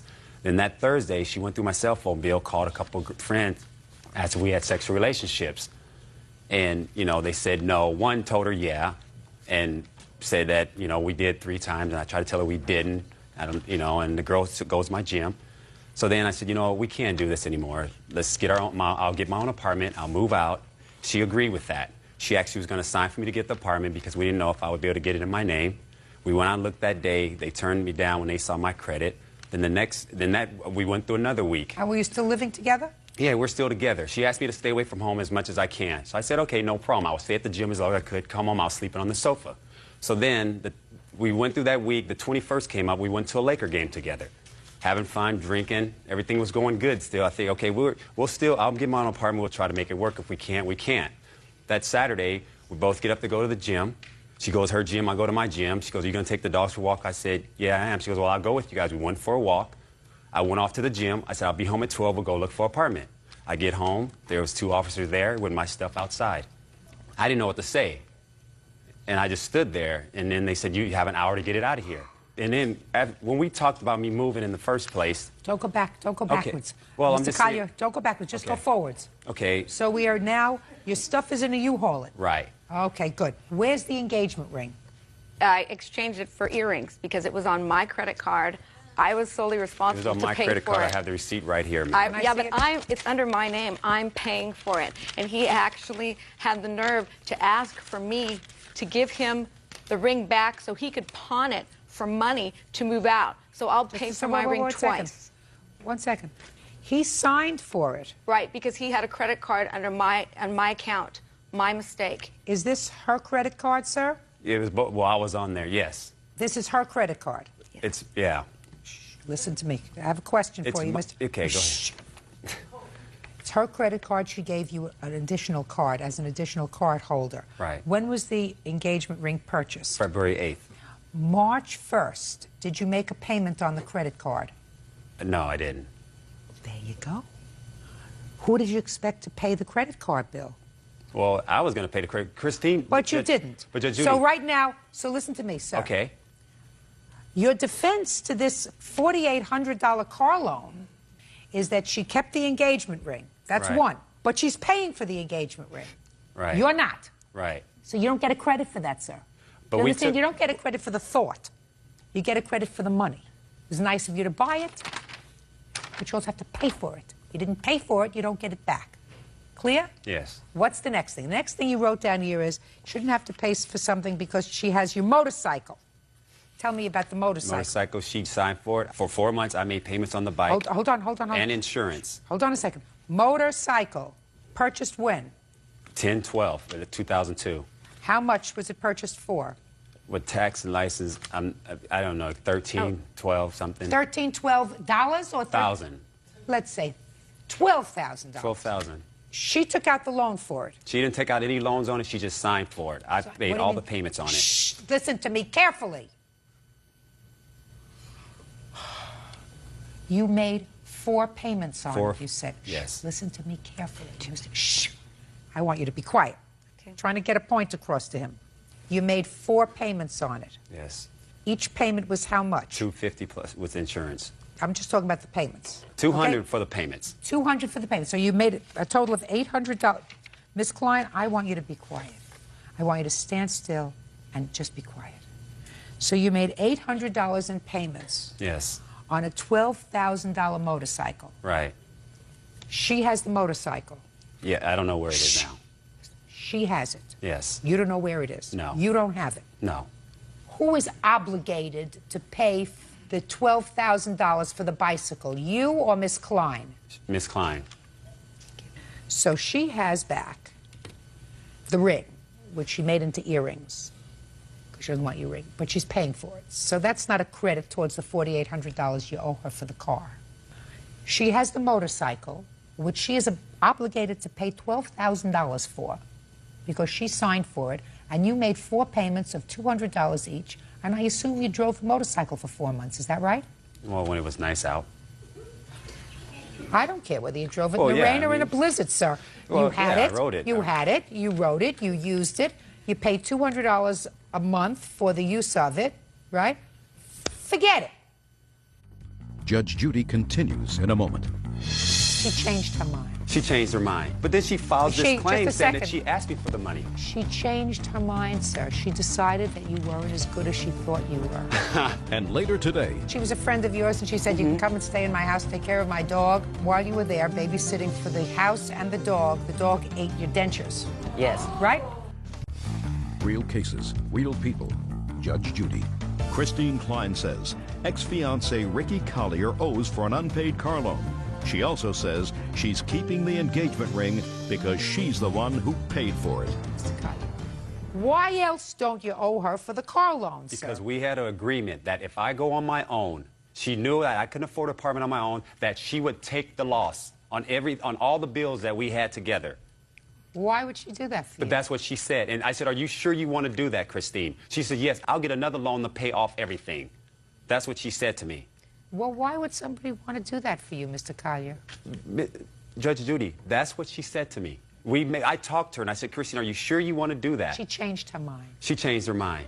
I totally That's what understand women do. That's what women do. They change their mind. I understand that. She decided you weren't as good as she thought. I'm speaking. But then she files this claim just a saying second. that she asked me for the money. And Listen we haven't talked since the 21st. Mr. Collier, didn't you notice my mouth moving, sir? Yeah, I'm sorry, Judge Judy. She changed her mind, sir. She decided that you weren't as good as she thought you were. Do you understand? Yes, I do. She wants her money back. Miss Klein, I know that you want to get into how you had to get bodyguards and hire people to get him out of your apartment. That's not my problem. Don't visit it on me. Visit on me only the fact that he owes you $4,800 for the car. Now, you both agree that that's what's left on the loan? Is that right? Yes. Judgment for the plaintiff in the amount of $4,800. Thank you very much. Go have a happy life. Parties are excused. You may step out. I'm clueless as to why he's clueless, as to why he was kicked out when he was abusing me back since July of last year. She probably felt like I was going to get angry if she kicked me out. He's a master manipulator and an abuser, and I fell into the trap. Because I have the tendency to get angry. I'm just glad to be free and away from him at this point. And now the next case. All parties in the matter of Romine versus Gauthier. Step forward, please. Child care provider Karen Romine is suing her former friend, realtor Dolores Gauthier, for the cost of her dentures. Karen says, while pet sitting for Dolores, her dog ate them. Miss Romaine, you were house sitting for the defendant and pet sitting, is that right? Yes, I was. Had you done that before? No. Were you doing it as a neighbor, as a friend, or were you being paid? As a friend. I think she was trying to get me out of the house where my daughter and I were sharing a house, and I had 4 grandkids then. Kind of for sanity ways. And what? For my own mental. For your sanity. So she was a friend of yours, and she said, you can come and stay in my house, take care of my dog, take care of my house while I'm on vacation, give you a little bit of a break. Is that right? Yes. And your complaint is that while you were there babysitting for the house and the dog ate your dentures. Yes. Right? Shh. And these dentures you had placed up on counter. Yes. Dog jumped up and chewed them. Right? Yes, Your Honor. Miss Romaine, whose fault is that? I guess it could be mine. I thought the counter was high enough where the dog couldn't reach him. When you say, I guess it could be mine, she was on vacation, right? Yes. So it couldn't be hers. You can't sue the dog. So what are we doing here? Well, I thought it would be her responsibility since I was watching the dog. Yeah, and No, you're supposed to take responsibility for your own actions. Miss Romaine, you answered right the first time, which is what surprised me about your lawsuit to begin with. She's on vacation. You agree to watch the dog. You're watching the dog, and you were supposed to watch and take care of your own property. The fact that you miscalculated and let the dog get a hold of your property and destroyed it doesn't make her responsible. Makes you responsible. So you got to take care of your own business, right? You're right. Perfect. Good. Then we don't have to bother each other any further. Thank you very much. Goodbye. Parties are excused. You may step out. It went well? It was quick. I came home from vacation and she showed me a baggie with her teeth in them. Your dog ate my teeth. Well, I felt bad, but I felt she was negligent. We're still friends. And now the next case. All parties in the matter of Montgomery versus McCarthy. Step forward, please. 25-year-old student Brandy Montgomery is suing small business owner Caitlin McCarthy for having her falsely arrested. Caitlin says Brandy charged at her swinging a keychain. Well, quite frankly, I read both your complaint and answer in this case, and I really am quite confused. The best I can come up with is that, Miss Montgomery, it is your claim that the defendant filed a false police report and had you arrested for assault. Yes. Those charges were ultimately dismissed. You say they were false to begin with. Ms. McCarthy says that you did, in fact, hit her with a set of keys. Is that Yes. right? How do you know each other? I couldn't even figure that out from the papers. Ma'am, her friend was my roommate, and that's how we met. Now, you say it was a friend of your roommate. Who's your roommate? Our roommate was Dakota. Her name was Dakota. She lived with you and your husband? Yes, ma'am. Until when? That day she was moving out was that day. The reason she was moving out is because we were not getting along. So she had decided to move out, and we were moving out a couple days after that. Go ahead. I had met her once when I first moved in with Dakota, which was the roommate, and then again on the day of the incident. All right, well, I'd like you to tell me your version of what happened on the day of the incident, which was when? It was on July 28th. I have a police report right here. Would you like? I'd like to see it. Come on, start talking. Sorry. My husband and I got home from picking him up from work. We go downstairs to where we live, which is like a 2-story condo type place. We go downstairs. I decide to go to the store, so I go back up. So I go upstairs. I saw the defendant in the driveway. I walk past her. I do not say any words to her. I get in my car. I drive away. I go to the store. I come back from the store, and there's sheriffs. There's about 4 sheriff cars in the driveway. I park my car, walk towards my driveway. I get arrested. And that's all you know? That's all I know. Real cases, real people. Judge Judy. 25-year-old student Brandy Montgomery is suing small business owner Caitlin McCarthy for having her falsely arrested. Caitlin says Brandy charged at her swinging a keychain. All right, Ms. McCarthy, now I'll hear you. Judge, I didn't know either Dakota except for that day. I have never met the plaintiff before the day of incident. I was asked by a friend to come and help her move. She said she needed to move very quickly because there was some back rent due. The landlord wanted the money and she didn't have it. Who's the friend? The friend is Beverly. She lives in Nevada, but she had introduced us. Beverly, but nobody connected with the plaintiff. No, I don't know any of these people. Beverly is somebody that is not involved in this case other than the fact that Beverly asked you to go and move Dakota. Correct. That's correct. So you were actually in the plaintiff's apartment, yes, ma'am, helping Dakota move. Yes. Oh, well, now I understand. Yes. Go ahead. We had moved for a couple of hours, been packing boxes. In fact, the plaintiff did come with her husband back to the house while we were moving. So I'm helping her move, and I was in the kitchen, I was packing things, kitchen items, and Brandy walked in with her husband. They were very agitated, started to go through boxes, opening them to see what was in them. I thought, well, she might be afraid that something was being taken, right? Right. She came over to me where I was packing, and she bumped into me, knocked me into the box that I was packing. She was very aggressive, and she opened up the box, started to dig through. Did you say anything to her? Did she say anything to you? Not a thing. She didn't even say, I'm Brandy. She didn't say anything. She just did this act. I saw the agitation. I was in damage control. I thought, I don't know what's going on with these two, but I'm just going to let her look. I did. She went out, went away. A few minutes later, I went out to the garage. I went to get another box. Upon returning... And you were doing this as a favor to Beverly? Yes. Why? Yes. Well, she's a very good friend of mine, and I just... And how did she know Dakota? I have no idea how they met, but I had something to do with their work. And she didn't have anybody there. That was the thing. She had no family, no friends. She hadn't been there very long. And so Beverly said, this girl needs help. She needs to move out today because she had surrendered the property to the landlords for non-payment. So I went over to help. She had hired some other help as well. So we were all moving, and this incident took place. I went out to the garage. I came back from the garage with a box in my hand, and Brandy stood in front of me, blocking my path to the kitchen. I didn't know what her reason to confront me was, since I didn't know her or what was going on. Did you say anything to her? I didn't say anything to her first. She said something to me. What did she say? Well, she was swinging her keys, and she had a hand on her hip and was very agitated with me, and I didn't know why. And she said, I'm not moving, and there's not a thing you can do about it. I don't know why that would matter to me, whether she moved or didn't. I was there to help Dakota get out, and I didn't know what all these incidences were between them. I said to her, well, whatever, but you need to let me pass so we can move. I went ahead and started to move, and she was swinging her keys. She advanced on me, and the key came right to my face as she was swinging it. All I did was pull my face back, and it just grazed my chin. I decided that was pretty aggressive for me. I didn't know whether, it was going to escalate. Aggressive? So I went and I called the police on my cell phone.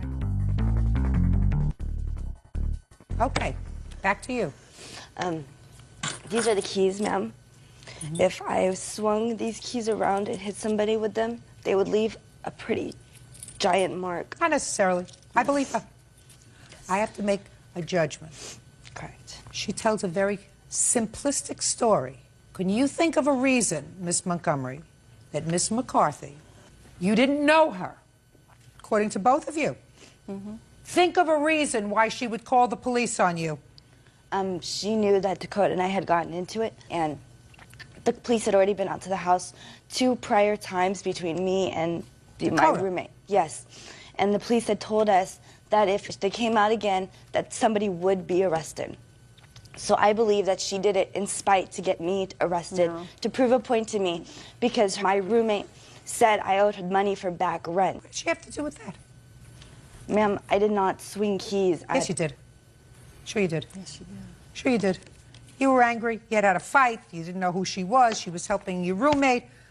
You swung keys. You didn't injure her. You didn't hurt her, but you had an absolute right to call the police. Grow up. Case dismissed. Thank you. Parties are excused. You may step out. Committed to a mental hospital. DJ says he was concerned about her safety. Order. All rise.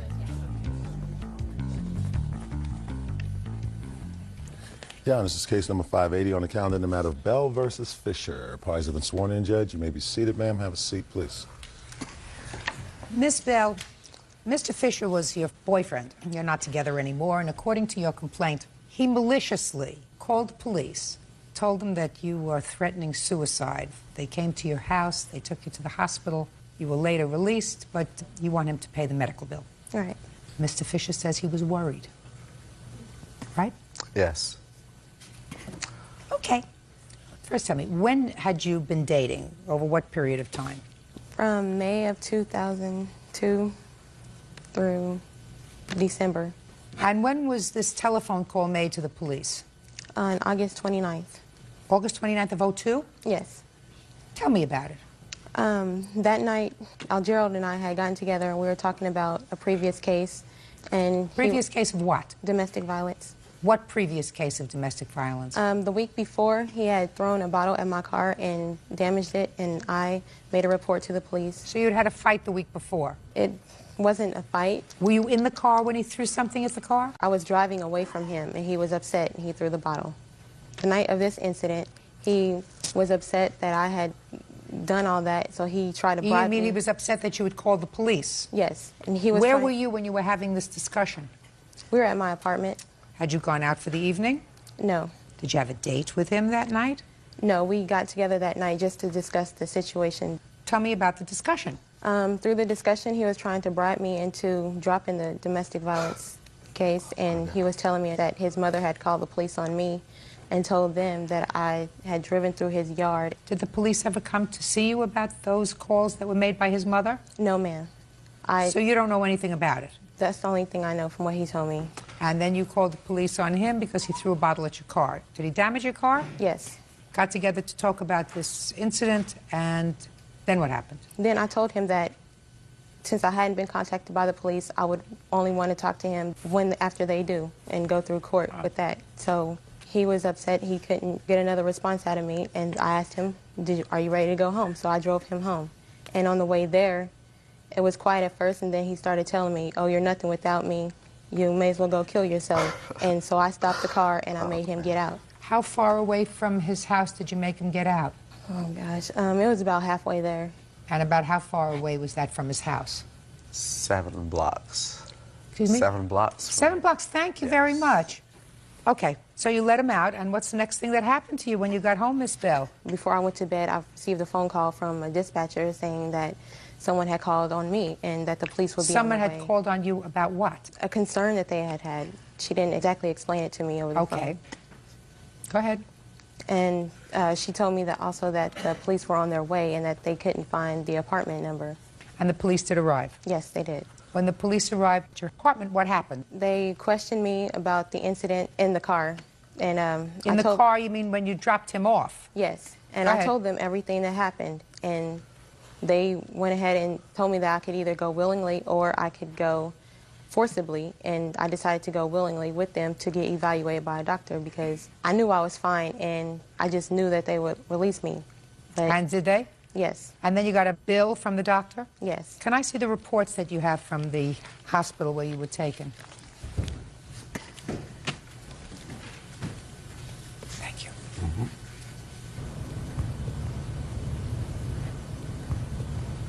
Miss Bell, you admit to the doctor that you did say to him, when he said to you, you're worthless, you're nothing, you admit to the doctor that you said, fine, I'll just go ahead and overdose on ecstasy, that's what you said to him.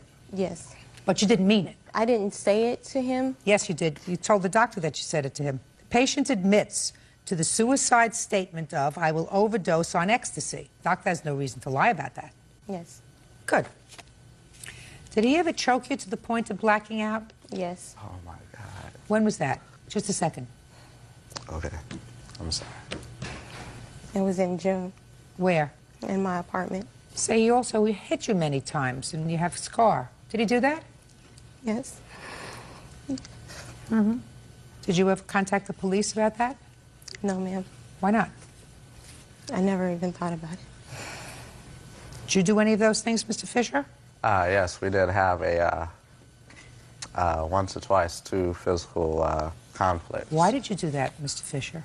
Okay, first and foremost, Miss Selena Bell is the type of person where she can talk to you at one point and she will drive you to do another. I mean, I am the type of person, I am cool, calm, collected. Why'd you hit her? Why? We're in a relationship, and she brought other people into a relationship, basically disrespected me and cheating on me, so I got basically fed up with it. And you hit her? Yes. What about the choking her? I believe we were playing at that time, and as far as yes, as far as the hitting, I hit her in the shoulder, and as far as the choking, she never did black out. Judge Judy continues in a moment. I'm somebody that if you feel as if has trotted on your manhood, you just have to stand there and take it and not use your hands. Do we understand each other, Mr. Fisher? Yes. Good! And later today, the boyfriends took some stuff from their apartment? Without my knowledge, yes. But he got into the apartment with your knowledge? Yes. So you helped them. They were being nice to you, and they got kicked in the teeth. real cases, real people. Judge Judy. Selena Bell claims ex-boyfriend DJ Fisher had her falsely committed to a mental institution. DJ claims she threatened to overdose on ecstasy. How long did you stay in the hospital, Miss Bell? Overnight. And then you were released the next day? Yes, ma'am.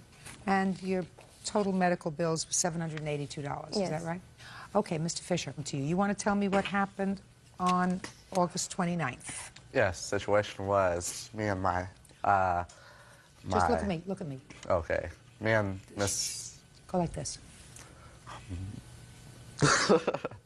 All right. Me and Miss Bell had a argument. She didn't see my side of the story, and I didn't see her side of the story. She asked if I wanted to go home. I said, yes, please. As she was taking me home, she stopped and called a friend of hers and asked for some ecstasy pills. While I was still in the car, I felt that was disrespect.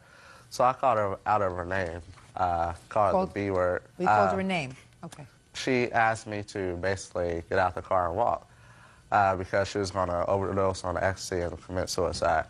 So I ran to a friend of mine's house who was also a minister at my church, knocked on his door. He wasn't home or didn't answer his door. From his house, I ran all the way home, sprinted home. That's a while.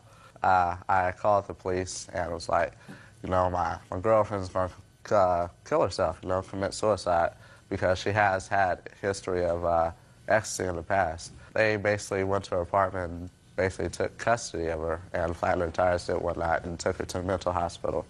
From there, I believe that's where the hospital bill came in at. Mm-hmm. So me, myself, I was just looking out for her because we were in a relationship. And you cared about her? Yeah, of course. So you had a terrible concern for her? Yeah, is that right? just like anyone else. Let me ask you this question, Mr. Fisher.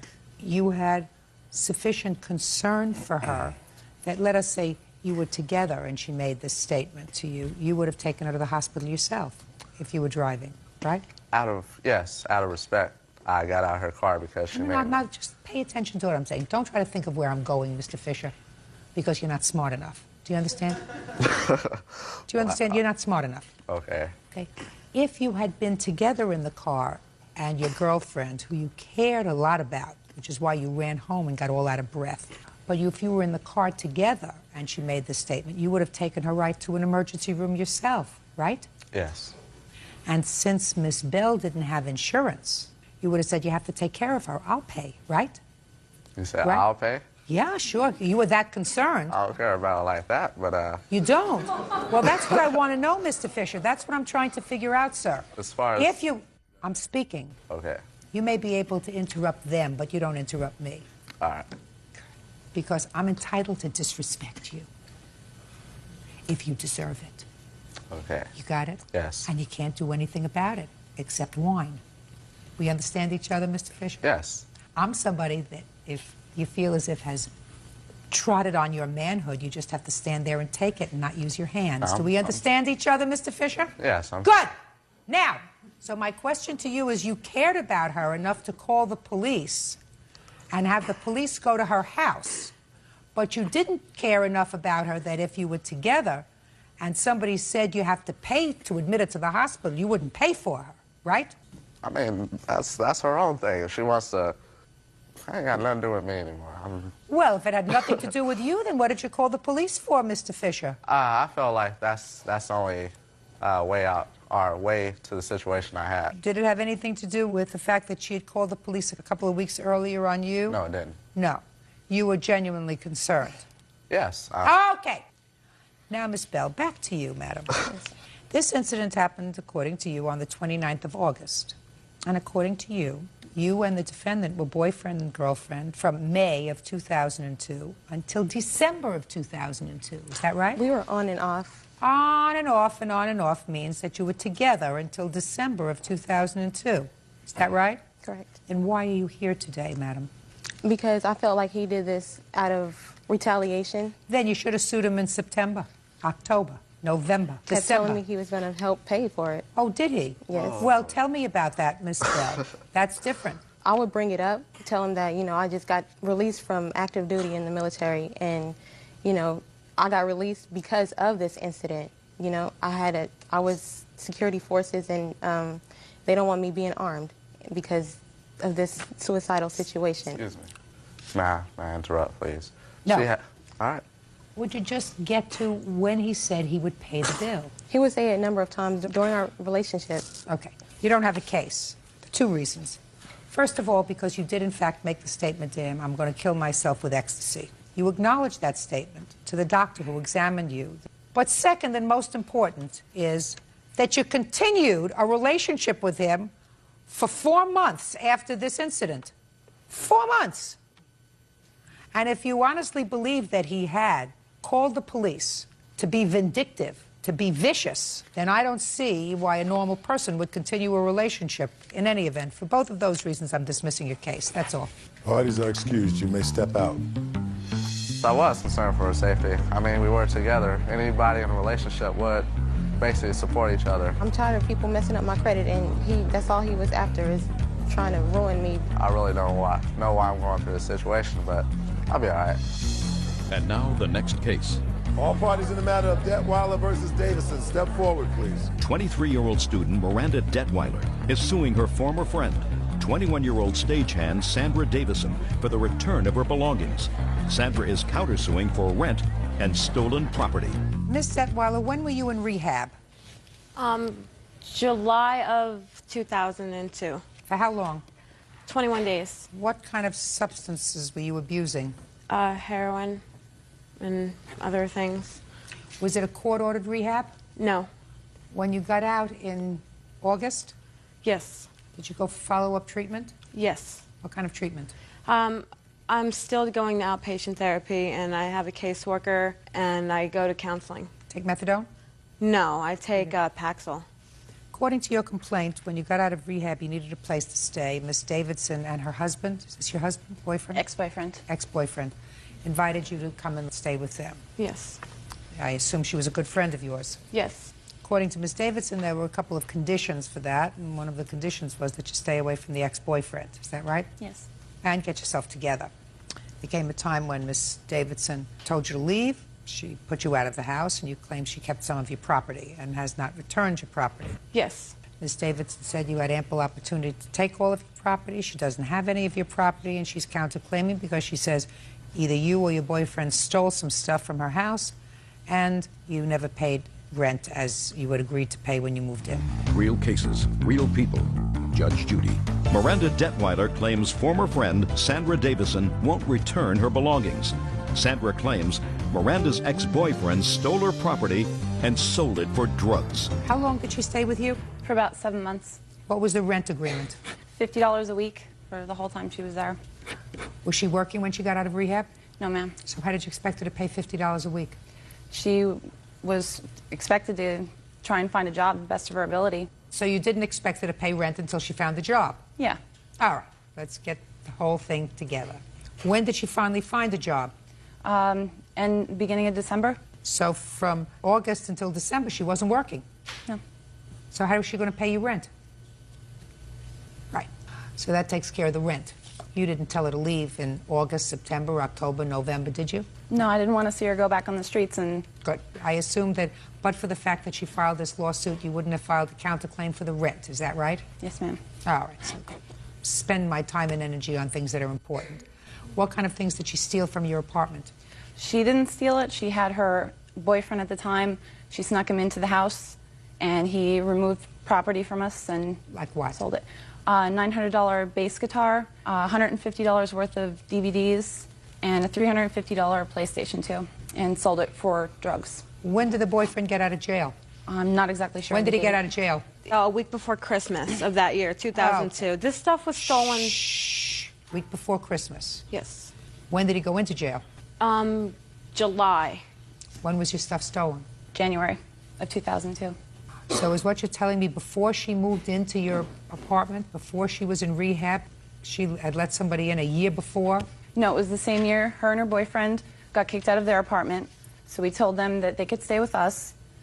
She had a job. She was paying rent, $50 a week. And the boyfriend was supposed to be getting a job. During that time, we gave him a month, and he never got a job, so we told him we wanted him to leave. She was still paying. She was allowed to stay, but we didn't want him around because we knew he was still using drugs. She snuck him into the house numerous times, and once we found out about it, we told her to leave. Is that right? Just answer the question. Is that right? Not exactly true. Close. Okay. Was it close? Close. The boyfriends took some stuff from their apartment? Without my knowledge, yes. He may have taken it without your knowledge, but he got into the apartment with your knowledge. Yes. So you helped them. They were being nice to you, and they got kicked in the teeth. What is not mentioned is that they were friends long before that I met him. He used to live with them at their old apartment. They put him out. You let him back in. If he took their property and sold it, you're as responsible. Now, what are you kvetching about things that these people didn't return to you? I have a list of things that she kept of mine. She destroyed a lot of my stuff. She peed on my shoes. Go ahead. So there's so many things in here that they're just broken. She took all my liquid stuff and poured it all over my clothes. There was an open beer in my clothes. There was just a lot of, like, all my good stuff she kept. Like my blades and... What did you do about reimbursing her for all the stuff your boyfriend had stolen? It's not like it's just my boyfriend. I'm the one who told her about it. She wouldn't have even known I stole it. He stole it. I'm the one who told him he stole it. What did you do about paying her back for all the stuff that your boyfriend stole with your help? I shouldn't have to. Why not? Because it's not my fault. Sure it is, honey. Oh, yes, it is. It's your fault. You let him in. He was staying there. No, they had put him out. They had put him out. They told you could stay because you were paying rent, but he was still using, so he was out. And then he went back to jail, right? Yes. So they were right to put him out. Yes. Ms. Detweiler, I wouldn't complain if I were you. Listen, classic example of no good deed goes unpunished. Do you understand? Yes, ma'am. Do you understand? Yes. You're not going to get the value of your stuff back, but I certainly am not going to even listen to the nonsense about somebody spilling a bottle of shampoo in her stuff. Goodbye. Summers versus Hill. Step forward, please. 43-year-old auto mechanic Gary Summers claims his live-in girlfriend of 11 years, Veronica Hill, ran out with his money and son. Order, all rise. Quiet in the courtroom, please, all rise. Judge, number 86 on the calendar in the matter of Summers versus Hill. Parties have been sworn in, Judge. You may be seated. You folks lived together for 11 years, or were together for 11 years and have a 5-year-old child. Right. Not married. Right. According to your complaint, sir, the defendant left you, and when she left you, she took $1,300 out of a business bank account. Right. You want your $1,300 back. Yes, ma'am. I have a few questions for you. Sure. During the 11 years that you were together, did you work? All the time. What kind of work did you do? I've done printing, working in car wash, cashiering in a drugstore. Right now I'm currently in payroll and billing at a temporary service. When you left, we'll get to that event in a moment, but when you left, what monies did you have after 11 years? You mean as far as savings? Yes. Nothing. What about property? The only thing I had that was in my name that he's already taken was a car.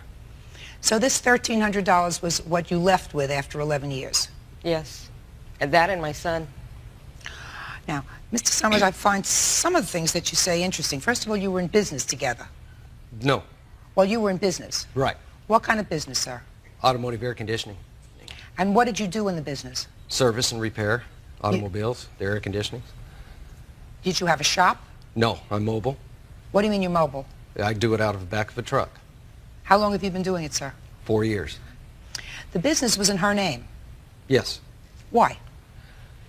Two reasons. One, I thought that it needed to be because of Social Security, because I also have an incurable spinal disease that leaves me on the sedentary rule for work. The sedentary rule for work. Anyway, I was given Social Security. Just a second. You lost me someplace. You receive Social Security disability. Right. Social Security disability means that you are disabled and cannot work. Not under the sedentary rule. Well, tell me what this rule is, because as a taxpayer, I would like to see what I could do to get it changed. Okay, sure. Sure. It means that any repetitious, anything that is done for any certain period of time, no longer than 15 minutes, I didn't make the rules. I just go along with it. And how long have you been on disability? 8 years. And you've been doing this work running around in your truck, fixing cars for 4 years. Right, right. So what you're telling me is, sir, that the reason you put the business in her name is because you were afraid that if the business was in your name, your disability would stop. No. Well, then... No, that's not true. That's I not have true. a 5.5-year-old son, Your Honor, that I wanted to be able to provide for in case anything happened to me. That's the God's truth. That's why I put Sir, it. you're lucky that a lightning bolt didn't come right down. Well, and strike that's, you down. let it strike me. That is the reason why. That is the reason why. That's a lot of baloney. Well, That's a lot of baloney. okay. The baloney part is that when you're receiving disability, disability means that one is unemployable. And if you opened up a business and if you were told the Social Security Administration 4 years ago that you were now involved in doing work that was not repetitious because you were going someplace else, they would have stopped your disability. No, ma'am, they have not, and I have. And I have. I'm allowed to have anything as long as it's not over $2,000 in my account. I see that you got the system down to a science. How much, by the way, how much do the taxpayers give you every month from disability? $650. Pocket money. Nice. All right. Now, you also bought a house. Yes. Sir, while you were together. Is that right? Yeah. And according to your papers, you put the house in your name. No, my father actually bought the house. What do you mean your father bought the house? My father bought the home so that I would have a home for my son to grow up in. What about- I'm what paying about the your son's- mortgage payment. You're making the payments. Yes, I So make the the house mortgage is in your payment. father's name. Yes. Interesting. Got this really worked out. And what did you do with your money, Miss Hill, when the money that you earned? It went towards groceries and bills. Did you have a joint account? Yes, we did. But the house you knew was in his father's name. I knew that it was always in his father's name, but I just recently found out after we split up that it is also in his name. Not my name, but his and his You're dad's. telling me that it's in joint names with his father? That's what I was told. Is that true, sir? No, the insurance is. What do you mean the insurance is? Well, because I live in the home, it was good to put me on the insurance in case anything happened to the home.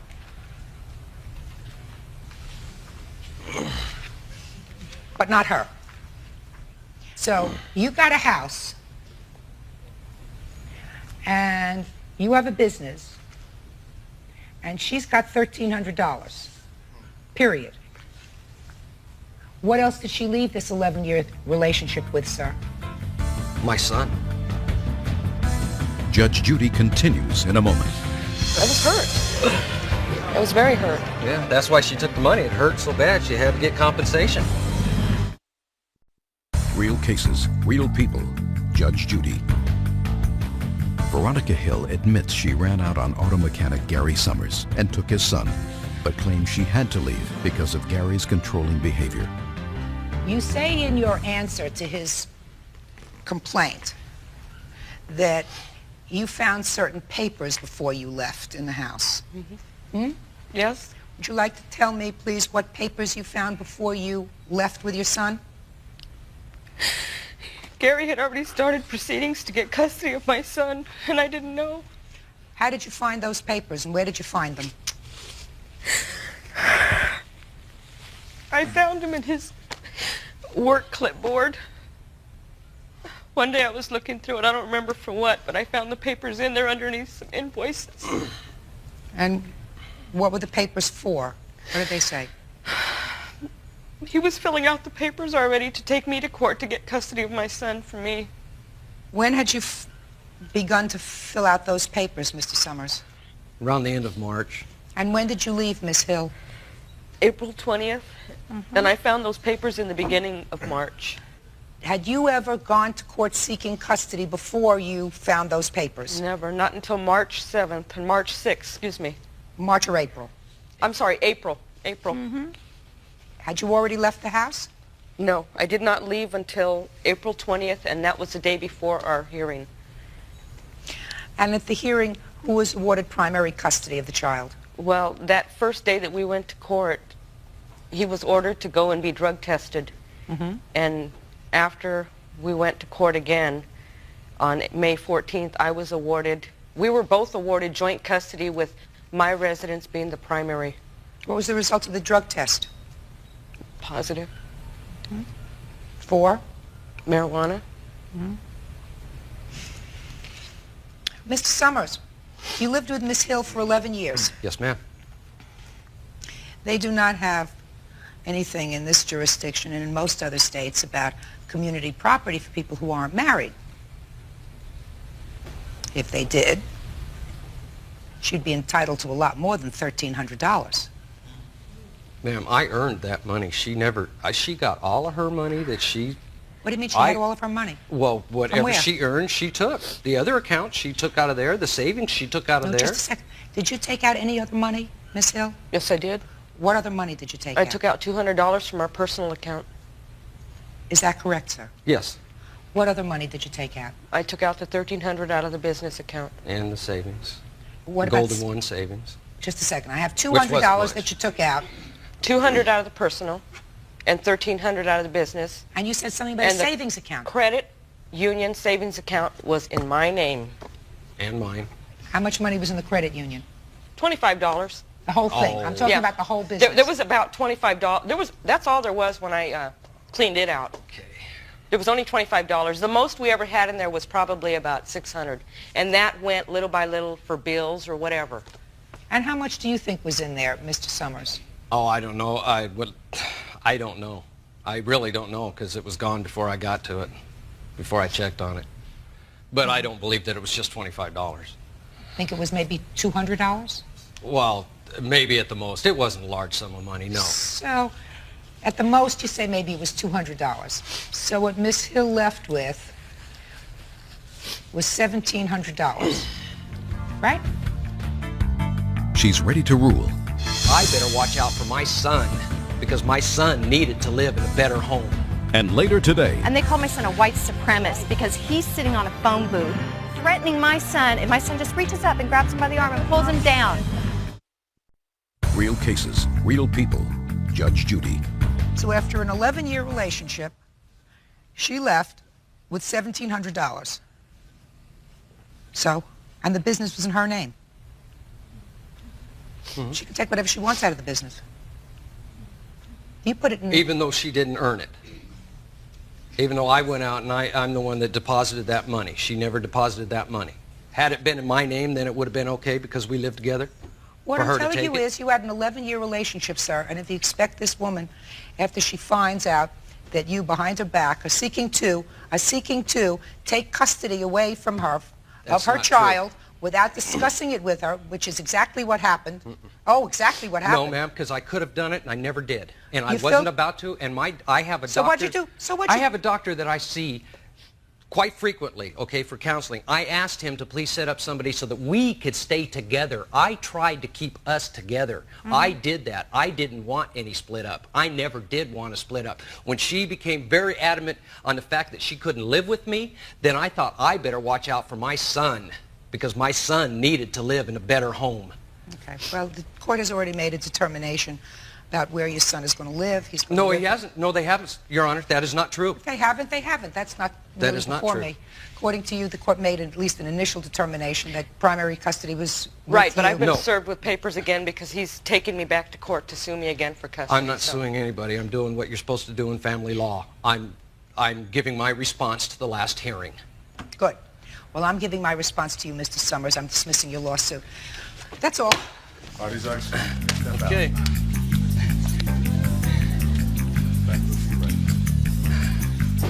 I took the money, Gary, and I had to get What did you do compensation, with it? but you have What not did you do with paid money? anything, What did have you do you? with money? What did you do with money? I got the receipts right in here to show you. You can see them. What'd you do They with it, went Robbie? towards your son's child care. Oh, Veronica, please. He won't let it go. I know he won't. Well, of course I won't. I want my son. Party's on. Arriaga Salazar versus Padilla Rogers. Step forward, please. 14-year-old Daniel Salazar says his one-time school friend, Andrew Padilla, badly injured him when he pulled him off a phone booth. Daniel, that's you and you're Andrew? Yes. You're his mother? Yeah, Daniel's mother. Why don't you have a seat? And you're Andrew's mother? Yes. Till I need you, why don't you have a seat?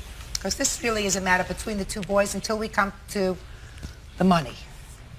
Then you're involved. You say that this young man injured you. Yes. You want him to pay for your medical bills. Yes. Why don't you tell me about it? Tell me what happened. Well, it was like after spring vacation, and I came to school. Speak up, please, so I can hear you. I came to school, and some kids were saying that if I wanted to fight him, because supposedly everyone said I was mad at him, which wasn't true. So like this went on for 3 days. Like on the third day, I went up to him and I told him that if he had a problem, because I didn't. And then he said, all right, we didn't have a problem. Then on the fourth day, two of my friends, we were walking to a store because they gave us a ride there. You were walking to a store. You ended up on top of a phone booth, according to your statement. Yes. What were you doing sitting on top of a We were phone waiting booth? for my friend's mom. To pick you up from someplace? Yes. So you're sitting on top of the phone booth, and what happened? I had my hands in my pocket and I saw Andrew coming, and he like made a phone call. While he was making the phone call, when he hanged up, he pulled my arm. I fell to the ground, and that's all I remember. That you passed out? Yes. What kind of injuries did you have? I had some scratches on my face, my leg. It was messed up for a little while, and I just had X-rays. I had X-rays on my head. What is the total amount of your medical bills? I'm not sure. Excuse me, Your Honor. Who are you? I'm a friend of the family. I live with them. I'm like his aunt. I've been living with his mom, and I'm there when the kids get home from school. I'd like to see the medical bills, please. What I originally put in the paperwork was $1,900, but those were the bills that we had gotten at that point. They're now up to $2,500, and I think $2,580 is what it is now.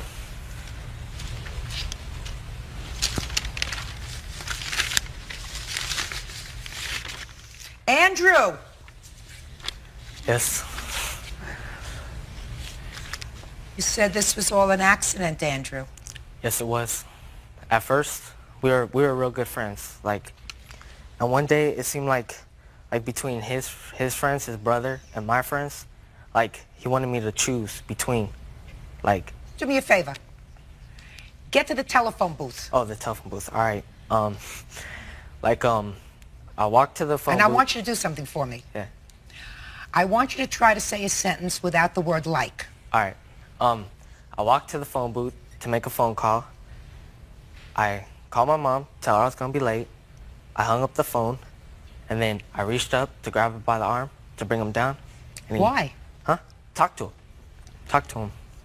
Why didn't you just look up and say, I'd like to talk to you? He was mad dogging me and stuff. He was looking was at me what? intimidating me, mad dogging. Give me dirty looks. So, I was just pull him down. Andrew, what did your mother teach you about sticks and stones? Oh, yeah, I know. I just pulled him down and talked to him. You pulled him down, but he got hurt. My intent was not for him to get hurt. He tried to brace himself to stop me from pulling him down. He tried to brace himself so that you couldn't pull him down. Yeah, causing him to fall. Yeah. So this isn't your fault? Nah. No. Andrew, sometimes when you start a situation, you don't intend the consequences of that situation to happen. It's like I've sat in court and I've listened to guys who were charged with driving while they were intoxicated and injuring somebody. And they said to me, I never intended to hurt anybody. I wouldn't hurt anybody. I had something to drink, but it was never my intention to cause that accident. Well, when you start a scenario that's wrong and something happens, then you're responsible. Now I'll hear you. Step up. First off, we brought a witness because Daniel was telling Tony that he was going to beat Andrew up. So? 3 days prior to this. So what? What does that have to do with anything? He was telling everybody at school he was going to beat Andrew up. So what does that have to... Madam! They run into each other at the liquor store. Daniel's giving him dirty looks. He put Andrew into the position of, I want to find out what's going on. Andrew reached up and grabbed him by the arm, pulled him down. Natural instinct when you start to fall. Don't you put your hands down to protect yourself? Or you fall into the person that pulled you down? So you believe that your son is not responsible for this? She's ready to rule. And you don't even remember. Because you were dazed and confused because you purposely didn't catch yourself. So you believe that your son is not responsible for this? No. Very good. The I medical feel he bills should in this not have case are put his 25. pants. Listen to me. The medical bills in this case are $2,500. That's what all these medical bills are, and that's what you owe. And I'm going to tell you something. You haven't taught your son well, and if you continue, listen to me, and if you continue to inculcate him with your excusal philosophy, you're going to find yourself standing in court more often than just today. No. Let me tell you why. He went up and took a physical step to pull him down, and he acknowledged to me that he didn't want to be pulled down to talk to him, so he wrapped himself around the phone booth. By the way, was this the only phone booth on the block? Yes. If you were having difficulty with him, if you felt intimidated by him and you saw him perched on top of this phone booth, why didn't you go someplace else to make a phone call? Because that's the only phone. Andrew? Yes. What do you see written on my forehead, Andrew? Not stupid, right? Not stupid, right? No. Judgment in this case is for the plaintiff for the amount of $2,500. That's all. Excuse you, may step out. On the Parties on Sherman versus Hollins. Step forward, please. football mom Beverly Sherman is suing the director of her son's league, Lester Hollins, for emotional damage because he banned her and her 2 sons from the club. Order. All rise. Quiet in the courtroom, please. Your Honor, this number 91 on the calendar in the matter of Sherman versus Hollins. Sir. Parties have been sworn in, Judge. You may be seated. Have a seat, please. Those belong to your boys? Yes, ma'am. Mrs. Sherman, I've read your complaint. You are suing the defendant for $5,000 for discrimination, stress, mental anguish, because he won't let your 2 sons play in his football league. Right? That is correct. My 2 sons and my daughter, who's a cheerleader, and my niece. Well, let's not talk about your niece. I'm not interested in your niece. Yeah. Let's not talk about your daughter, who's a cheerleader. That's not part of your lawsuit. Yes. Let's talk about your 2 sons. You believe that it is actionable, which means that you have a cause of action against this man for the things that I've just outlined, because he, and I believe you run this football league? That's correct. I founded it. Won't let your boys play. Exactly. Why won't he let your boys play? Do you know? Well, Mr. Hollins seemed to have a personal vendetta against me for an incident that happened earlier before the season actually got started. What was the incident? Well, the incident happened where I was the uniform coordinator. Uniform coordinator for the team? For the organization. Okay. Okay. I coordinated the accessories and things for the football players, the team moms, the team managers, the coordinators, and everyone involved in the organization. So you were in charge of uniform accessories? Exactly. Correct? Yes. All right. So what happened? The incident happened where I ordered gold socks to accommodate the colors or whatever in the uniforms, and Mr. Hollins wanted blue socks. And the incident just got blown out of proportion. He, just really, never let me live it down, and he's just been real hard on me. So you ordered color socks that he didn't, just a minute, let me understand this. You ordered a color socks that he didn't like. You had an argument about that. A big argument. And after that, what happened? After that, everything I have done for the organization, he has just, looked down upon me. He's criticized me. He's just, nothing I can do for the organization is to his liking, everything, And your boys had played in the league before, in his league before? This was the start of this organization. I know, but did they play for a season with his group? Yes. This was their first year. And they did play? Yes. So your complaint is that they weren't invited back for year 2? Exactly. You want to say something to me? Yes. that incident that she described was only one of many incidents. The incident that actually brought the last blow was at a meeting on February 28th of '97. Was supposed to have been just a general business meeting, and Mrs. Sherman became unhappy with the agenda and stormed out. So when the board met and discussed the year of events from August, from the incident with the socks, there was an incident on, I believe that was Wednesday, September 3rd, after a high school game. She had verbal confrontation with our cheer coordinator, which she was kicking the lady's vehicle, slamming her door, and this was done in front of several of the high school faculty. And it was What was that incident about? It was about a list of names that she was demanding from our cheer coordinator that she did not feel that was produced in a timely manner. I didn't demand anything, and I'm sure if I was kicking and doing this to this lady's car, in which it was a brand new car, I'm sure I'd be in court right now with her for a So lawsuit. what you're saying is you I did didn't... not do that to the lady. You didn't assault her car? No, I did not. We had verbal words. Well, I'm beginning to get the gist of this. So your board decided that they didn't want her to be the uniform coordinator anymore. Well, just not the uniform coordinator, just through her conduct and her actions throughout the entire course of the year, which I have here the flow chart for the organization, even with the incident that involved myself and Mrs. Sherman. Over the socks? Yes, it was really an ugly event, and there were several other events. As her acting as the uniform coordinator, there were numerous... Listen, Mr. Hollins, you have a right to say, if you have a board, Yes. I don't want this person involved. All I asked you was, did your board decide that they Yes, didn't they did. want Miss Sherman to be the uniform coordinator anymore? And to not invite her back, yes. And not invite her back in what capacity? Any involvement, and it was basically not wanting her to even return to the organization simply because of her conduct. Okay. Now, what did that have to do with her boys? Well, the boys are in her family. It wasn't that we were banishing the boys, but it was just that we preferred that she did not return with her family because of her conduct. And it was brought to our attention, well, do you think it's possible that she can come and just participate, you know, and support her children? And we said, well, yeah, but it's a concern with the other parents, other board members, that her having nothing to do would just give her more ample time to just be more of a disturbance. Well, Mrs. Sherman, your problem, madam, is that you have to have a legally actionable case. Mr. Hollins is not legally obligated to accept any boy or girl on his team.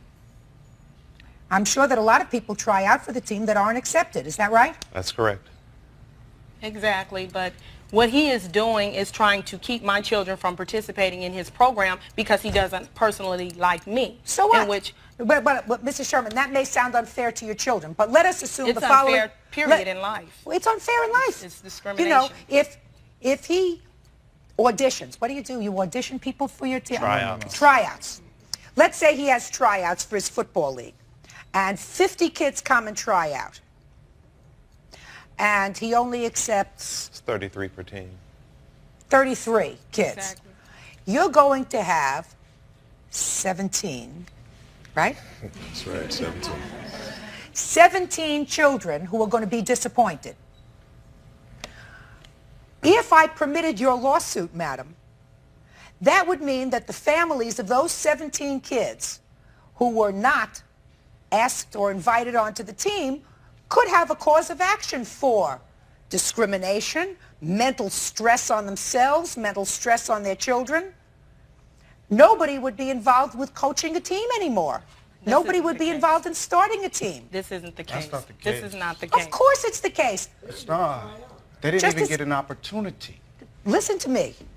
They don't have to be given an opportunity. They do, according to the bylaws of King Conference. Yeah, he doesn't own this He doesn't organization. own This is the a whole public organization. Just a second. This isn't a public organization. It is It's so. a public Just a second. organization. Just It a is second. so. That's just How like is- saying a black person couldn't go to a white something. Please, a white Mr. person Sherman, could- don't bring it's black and white into this. discrimination. That's absolutely ridiculous. Okay, How, this- how many children in this league are black?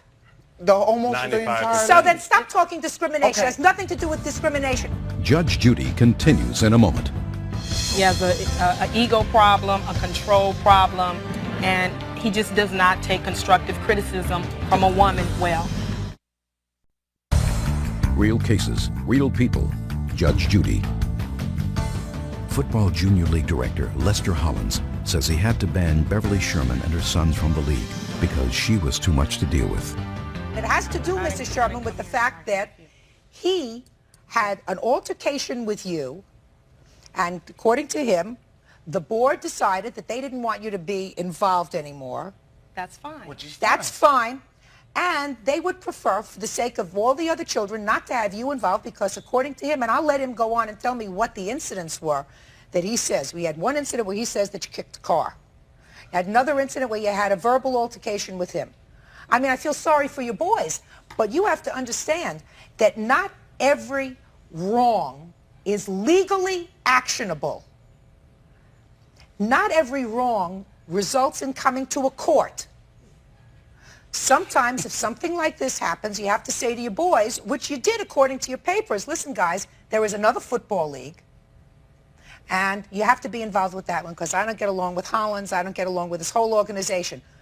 There is another place for your boys to play football. But why do they have to be made to go somewhere else when they haven't done anything? Any problem. Life's tough. I haven't done anything. Sherman, listen to me. Sure. You're not following me. I said it's sad. I said it's unfortunate. I said it's probably unfair to the boys that they can't play. All of those things. What I'm saying to you is it is not legally actionable. Because if it was legally actionable for you, that it would be legally actionable, courts would have to open their doors to the other 17 boys who tried out for that team and who for one reason or another were rejected. And it may have been unfair. He may not have liked them because they were too tall, too short, too fat, too thin. He needed a tall one. This was a short one. Whatever reason. He wanted this cheerleader because she was prettier than that cheerleader. He wanted this cheerleader because she was taller than that cheerleader. If I allowed your kind of lawsuit, our courts would be flooded with this kind of case. And we can't have that because not every wrong is subject to a legal redress. It's as simple as that. It's sad. But your boys can play football. They weren't discriminated against because of their race, because of their ethnicity, because of anything else. They were discriminated against, if you can use that term, because he didn't want to look at you during the course of the season. Not a problem, because I don't want to look at him either. He didn't want to. So you're saying that he can make people come and go in this organization as he chooses. That's absolutely right. Judge Judy will continue in a moment. And later today, tell them about that you was a prostitute and how you was a good actress because you had to fake for your tricks. You had to fake for your she only steals from rich people and whores. real cases, real people. Judge Judy. Football Junior League Director Lester Hollins says he had to ban Beverly Sherman and her sons from the league because she was too much to deal with. You don't seem to understand. It's sad, but I'm going to say it one more time. Every disappointment does not result in a lawsuit for stress. Right? Your boys have the opportunity to play at another football league where not only they will be welcome, but hopefully the two of you will be welcome. Welcome to participate, welcome to get involved. I would suggest that you use your energies towards more productive things rather than negative things. They are not welcome because you, madam, are not welcome. And the fact that you are fighting here in court about this instead of moving on and getting your boys involved in another football league where you and your boys and your son will all be welcome is a big mistake. We've already done that. Good. Case is dismissed. That's all. Parties are excused. You may step out. I'll be back with you. Right. The children suffer because of the parents' behavior. He can't even come out the courtroom the behavior of the parents. I mean, that's why, a shame. you know, we just do not permit the family in itself. Parties on Humphreys versus Stewart. Step forward, please. Company manager Ernestine Humphreys claims her niece, 33-year-old Yolanda Stewart, stole $1,000 of her company's cash. Ms. Humphreys, the Yes, defendant is your niece. Yes, ma'am. And according to your complaint, you are accusing your niece of stealing $1,000 of business money. Yes, Your Honor, I am. Well, tell me why you think she took this money and how. I represent a company in Detroit, and I am responsible for making the deposits, weekly deposits. On Tuesday, May the 6th, I was in my office. I had balanced the manager's sheet, counted the money, and I had $7,200 on my desk. My In niece, cash? Yes, in cash. Already wrapped and counted. What kind of business is this? Coin laundries. A coin laundry. So they collect all the money and then you make a deposit of cash. Exactly. Okay. So there was a knock on the door, and the employee was in the bathroom. So I opened the door. It was my niece. She works down at the next light, and I thought she just saw my car and came by to say hi and whatever. During the time that she was there, I turned and walked away to use the telephone. And when I came back, she suddenly was in a hurry to go. And a couple of days later, the corporate headquarters in Toledo informed me that my bag was missing a roll of tins, 100 tins, which was $1,000. And they didn't understand why this happened. They wanted to know if I had someone helping me count the money, because all of the years that I've worked for this company, that has never, ever happened. Well, how many people touch this money after you count it and prepare a deposit? I give it to the owner's son, David, and he takes it and gives it to his father, the owner of the company, and he makes the deposit. So at least 2 other people touch that bag before it gets to a bank. Right, but the owner has 26 stores. He's a multimillionaire, and his son is very wealthy. I don't think they need $1,000.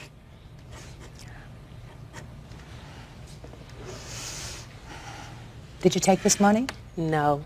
And second of all, she did not walk away and use the phone. She asked me to walk away and call my sister to see what time my sister and her daughter were coming to Detroit.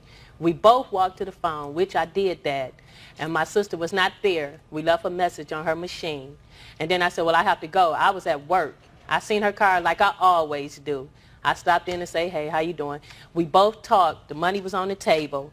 And I talked to her briefly, and then I said, well, I got to get back to the store. I left nobody in charge. I said, I'm going down to Highland Park, and then I'm going back to my store. She said, oh, thanks for coming and all that. She walked me out to my car. I don't know, she came out the second door, and she watched me as I got in my car, and she was talking to me. And this right here is what I had on. I had no jacket. I had no purse, nowhere where I could have stuck $1,000. The day before that, she told me she needed some money. I said, well, I don't have any money. She told me that the day before. And also the day before, I helped her count this money. She paid me $50 out the money for helping her count it, which it wasn't my first time helping her count the money at all. And then after that, she said, she came to me about a few days later. She said, I went to the meeting in Toledo. She was nervous. She came up to my job. She said, they said I'm missing a bundle of tins. And she said, from the house. I said, well, it couldn't have been missing from your house. When I stopped at your laundromat, I said, you were just now writing it on the sheet. She said, oh, you're right. And then after that, that's when I heard it happened at the laundromat, which she never left me, in which her office has a lock on it. So why would she ever say? She could have just asked me to step out and let the door lock. Judge Judy continues in a moment.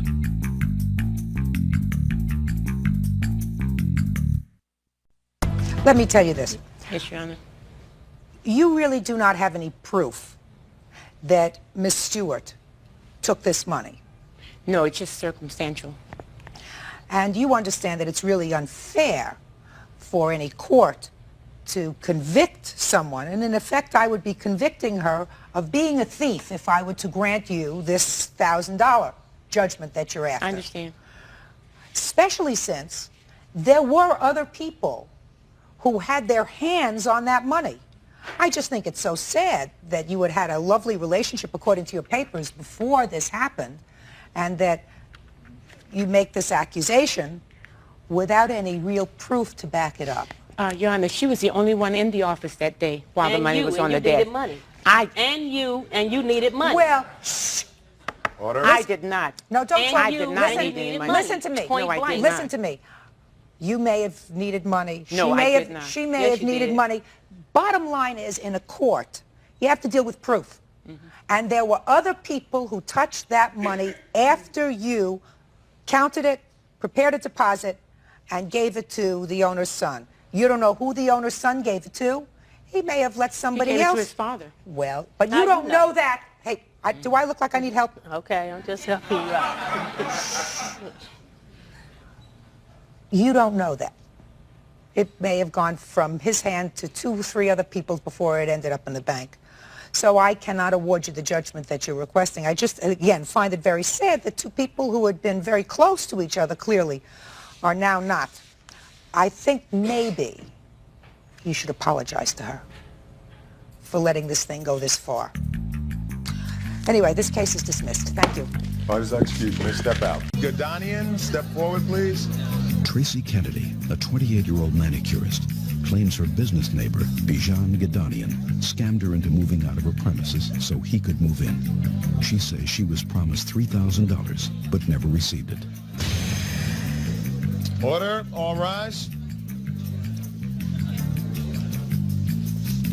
Your Honor, this is case number 107 on the calendar in the matter of Kennedy versus Gadanian. Parties have been sworn in, Judge. You may be seated. Have a seat, sir.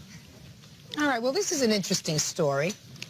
Miss Kennedy, you had a beauty salon that was there prior to the defendant's business moving right next door. Is that right? His business was actually there, but he just bought it. There was the first owner there when I moved in. But he was not there when you moved in. Right. You have a beauty salon. He has a... Paging and cellular service business. Okay. And according to your complaint, you were in this salon for about 6 months when the defendant approached you and said that he was interested in expanding his space. Right. I was in there for a year, and he had been in there about 6 months when he approached me. Okay, so after a year he approached you and said... He pulled me aside on the front porch and said, "Can we talk for a few minutes?" I said, "Sure." He said that he was... wanted to know how long I intended on being in my space. And how long was your lease, Miss Kennedy? I didn't have a lease. I was month to month. But I did plan on being there for quite some time. How much was the rent on it? $525 a month. Okay.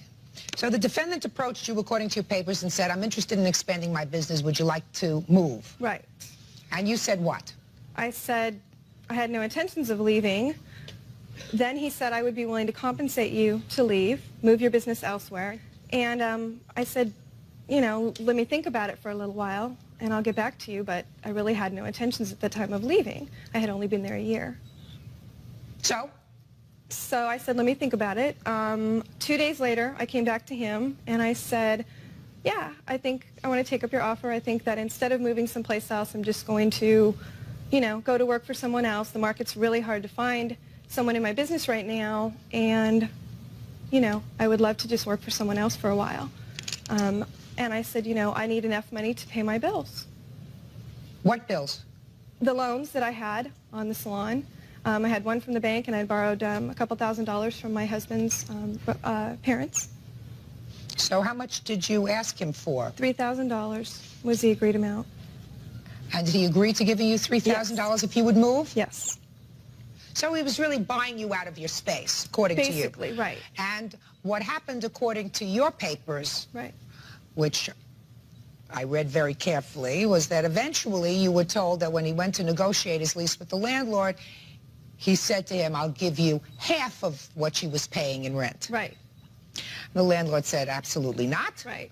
He then came next door to me and said the deal's not going to go through, but by then I had already given my girls notice and found another place. How many employees did you have? I had 2 girls at the time.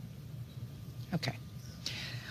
Ultimately, you did move into that space, sir. Is that right? That's correct, Your Honor. And you didn't give her the $3,000. There was no agreement about $3,000, Your Honor. Well, I'd like to hear your version of what happened. Okay, I'll be happy to. Actually, she's right. I approached her. We casually asked her what her plans are, and told her about my intentions to move. I need a larger place. And at that point, she says, "Well, I've been thinking of moving. My business is not doing well, and I'll give you an answer. I got to talk it over with my husband. I'll give you an answer." And then a couple days later, she approached me and said, "Yes, indeed, I've talked it over, and I've decided to move." And she asked me for compensation. I said, "Tracy, this is not the right time to talk about anything at all. I don't even know. No. Just a sec. Shh. Miss Kennedy. Shh. I don't even know if I can reach an agreement with the landlord. So please let me talk to the landlord, see if I can reach any agreement with him. And then if there is anything to talk about with you, we'll talk about it. That doesn't sound right to me, sir. No, that's not what happened. Just a second. That doesn't sound logical to me, sir. So what you're telling me is the amount of $3,000, that figure, never came up in your discussion with her. She threw that number at me. Okay. I'm not So denying it did. that. So Yes. it did come up in your discussion. And you asked her if she would like to relocate because you wanted to expand your business. That's not in the context it came up, though, Your Honor. Well, you did, in fact, expand your business into her space. That's correct, yes. No, this is what we have so Yes. far. We have your discussion with her about your wanting to expand, her throwing out a figure, which you acknowledge that she threw out a figure of $3,000. Your statement, well, it's not a good time to talk about it now. I have to talk to the landlord first. Now, did you speak to the landlord? Yes. And what was that conversation with the landlord, sir? At that point, I offered a total of close to... Not a total. I'm not interested in total. I'm interested in what you are telling me under oath that you offered the landlord for her store to rent. I did not offer landlord a particular price for her space. I offered for total. For total, Oh, okay. my We're going to space. get... I understand. I'm sorry. How much were you paying for your store alone, sir? $550, $551. For your store alone? That's correct. And what did you offer the landlord for both places? $900. So, in effect, you offered the landlord substantially less than what she was paying That's correct, yes. after she had given notice that she was leaving. That's correct, yes. So now you got the landlord by the throat. Judge Judy continues in a moment. Honestly, I had no participation in her moving out. I'm going to give him a copy of my book. And later today, he advertised our show as Playboy Girls of Rock, as Playboy. And they were going to see a bunch of beautiful women in bras and panties. real cases, real people. Judge Judy. Tracy Kennedy says she moved out of her manicurist salon because Bijan Gidanian promised her $3,000. She says he never paid her and the whole deal was a scam. The landlord has a tenant that's given him notice. He's got somebody else ready to move in right away. And you were going to get a bargain because you were going to get 2 stores for $900. Was your store the same size as his? Bigger. Bigger. So you were going to get her store for $400. You were paying $550 for yours, so the landlord said to you at that point, forget it, right? Your Honor. At that, just a second. We understand each other, this gentleman. I'm glad someone does. We understand each other, so don't we? Yes, So the Your Honor. landlord said to you, forget it, at first. Then you moved out. Right. You moved out in June, correct? Yes. When did you move in? July 1st. And what rent did you pay? About $950, close to $1,000. You're a Let's good say businessman. $1,000. No, not let's No, say $1,000. Sir, you're a businessman. You know exactly what you pay for rent in this business. So let's not say about the $950. Exactly what do you pay in rent? Your Honor, the only reason I say about, because the rent itself is the rent, but there are some other triple nets and what have you that figures in that I'm not quite sure. That's what I'm saying about. That's why I say about $1,000. I'm sorry? Rent. The rent, the base rent is $950. Rent! $950, Your Honor. So you still got the landlord for a couple of bucks, but he didn't give you the lease right away. Did you sign a lease with him? Yes, I did, Your Honor. I had a year lease with him. And you signed another lease for the second space That's correct, Your Honor. at a monthly rent of $950. That's correct, Your Honor. So the landlord lost out. So where's her money? There was no money agreed upon, Your Honor, to begin with. She did not have to move. Honestly, I had no participation in her moving out. No. All I had with her was just a casual conversation for her, what are your plans? And she acted upon that. I'm going to give him a copy of my book. Sir, Yes, ma'am. Yes, Your Honor.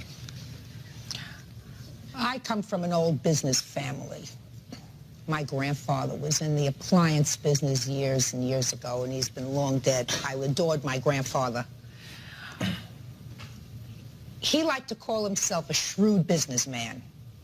Some of the people that he dealt with sort of dubbed him with another name. So I'm aware of what you did. This story has a common sense approach to it. You wanted to expand. This lady was under the impression you were going to take over the same rent that she took over. Nobody would be hurt. She had evidently had enough of being an entrepreneur, enough of being in business by herself.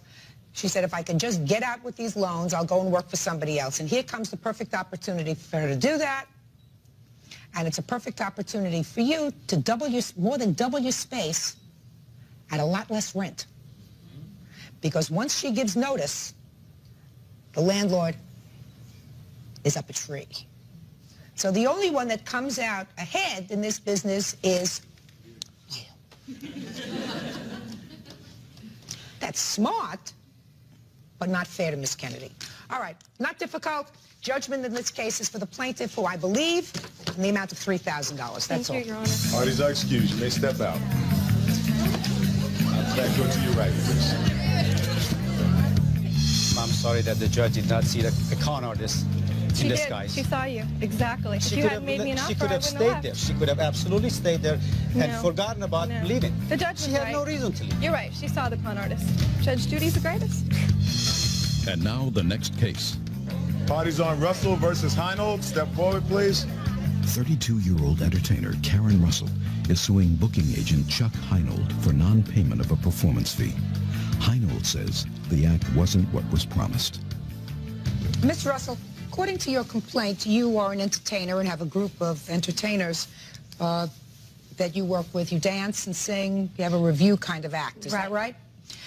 According to your complaint, you performed in Bakersfield and you weren't paid.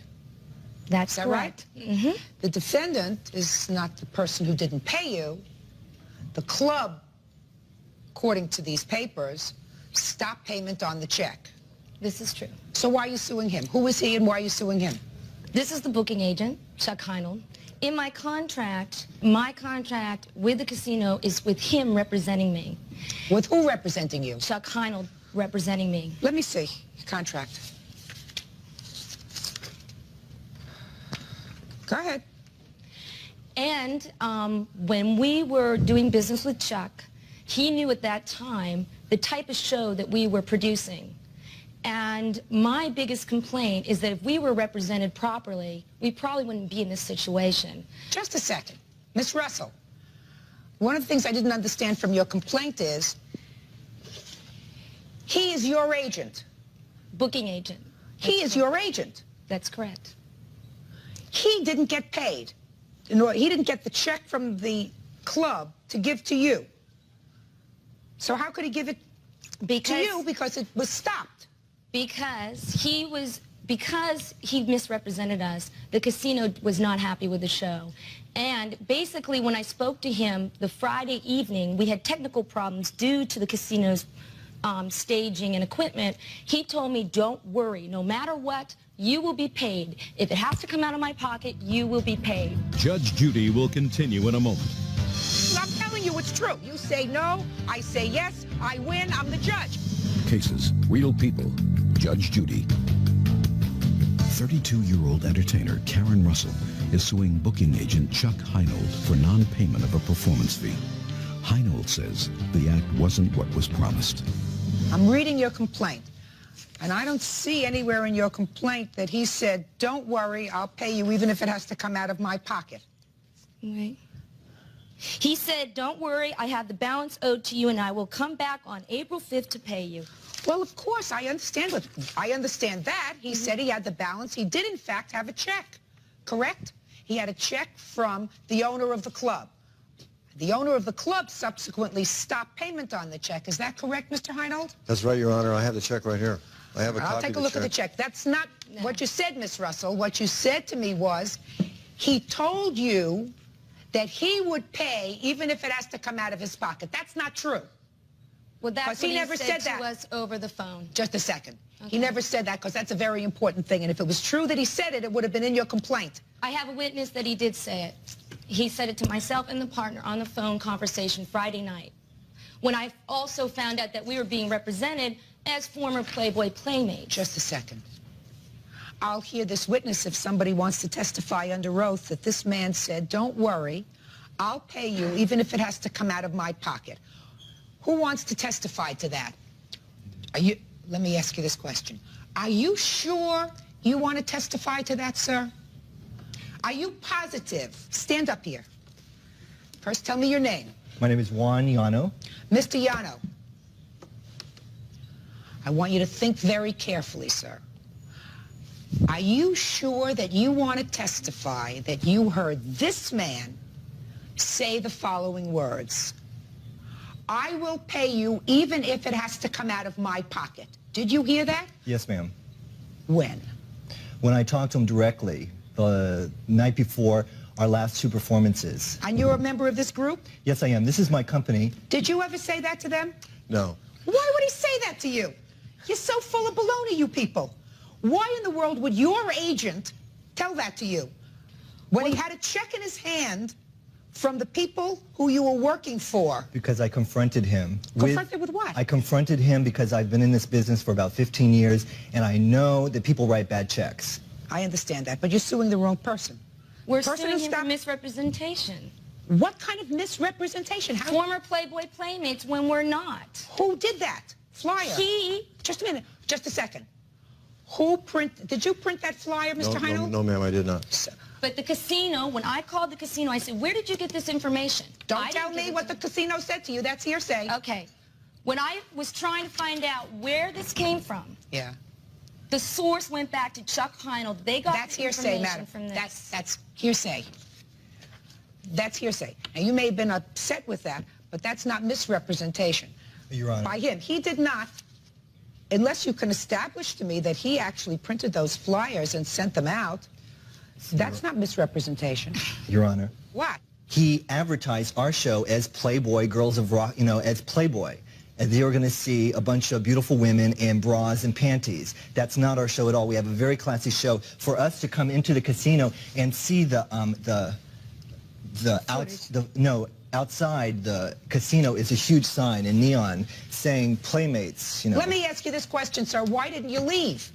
If you were unhappy with the promotion, you got there. We didn't know about the promotion until after the second show. The problem was nipping it in the bud is they were unhappy because they wanted to see the bras and the women, and we don't have a show like that. You're wasting my time. Judge Judy is ready to rule. Step forward, please. Makeup artist Candace Germain is heartbroken over the killing of her beloved cat and wants her next-door neighbors, Toby and Mark Kaplan, to pay the veterinary bills. She blames their German Shepherd for her cat's death. Order. All rise. Quiet in the court, please. All rise. Judges number 21 on the calendar in the matter of Germain versus Kaplan. Parties have been sworn in. Judge, you may be seated. How long have you folks been neighbors? Almost a year. According to your complaint, Ms. Germain, you were the owner of the cat. The defendants own a dog. What kind of dog do you have? German Shepherd. And unfortunately, you allege that their dog injured and your cat subsequently died as a result of those injuries. Yes. And you are seeking the vet bills that you Yes. incurred. Now, why don't you tell me how that happened?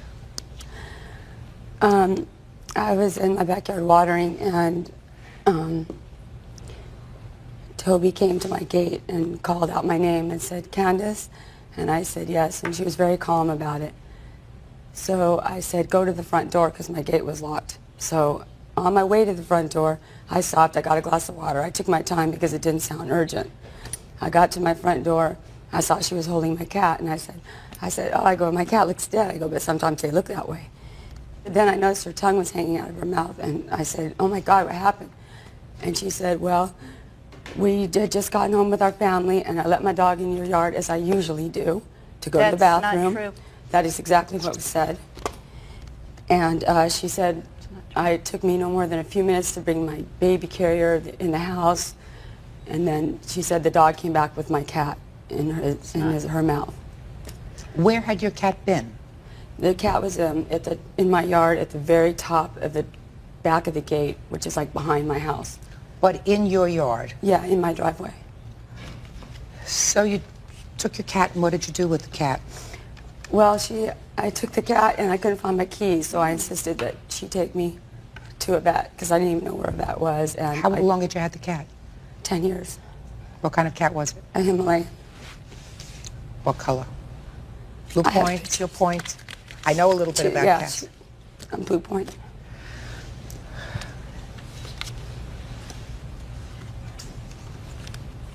I love their faces, don't you? I know, they're a totally different kind of a cat, if you know. Yeah. Like regular cats. My son had seen the cat up in the driveway 5 minutes prior to her coming to my fence with the cat. Okay. So you took the cat to the vet, and what happened when you took the cat to the vet? They said she had severe trauma, and that they did x-rays on her, and they said that she needed to stay overnight for care, that she wasn't well enough for me to take her home, but they didn't provide care there. So I had to take her to Studio City for overnight care. And they told me, just go ahead, pick up your cat at 8 a.m. She'll be, ready to go back to the vet. I called them right before I left my house, and it seemed everything was okay. When I got there, they said that she's gone the other direction. She'd never make it back. So they had me bring her next door for surgery. You want to take a minute? 1 minute?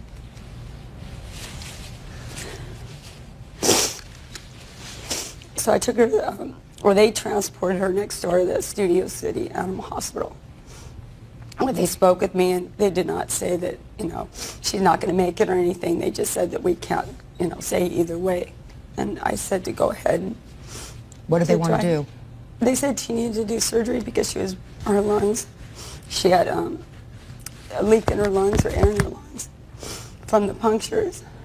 So they did the surgery? Yeah. Then they sent her back over to the overnight, and I kept checking on her. One time I checked on her, and they said she was stabilized, and then I checked on her again, and they said she wasn't doing well. And then at midnight, they called me, and they said, she's now probably has like a 5% chance of living, and she'd already been through a lot, so I just told them to let her go. And what were the veterinary bills that you incurred? I have them on here. $1,434. And that's just from Studio City Animal Hospital. The overnight care I paid cash. That was a couple $100. And then Sherman Oaks Veterinary, the first place I took her to, was a little over $300. You have those bills? Those are all the bills. That's the overnight. All right. This is the total for, and then here's Sherman Oaks Veterinary Group. Thank you.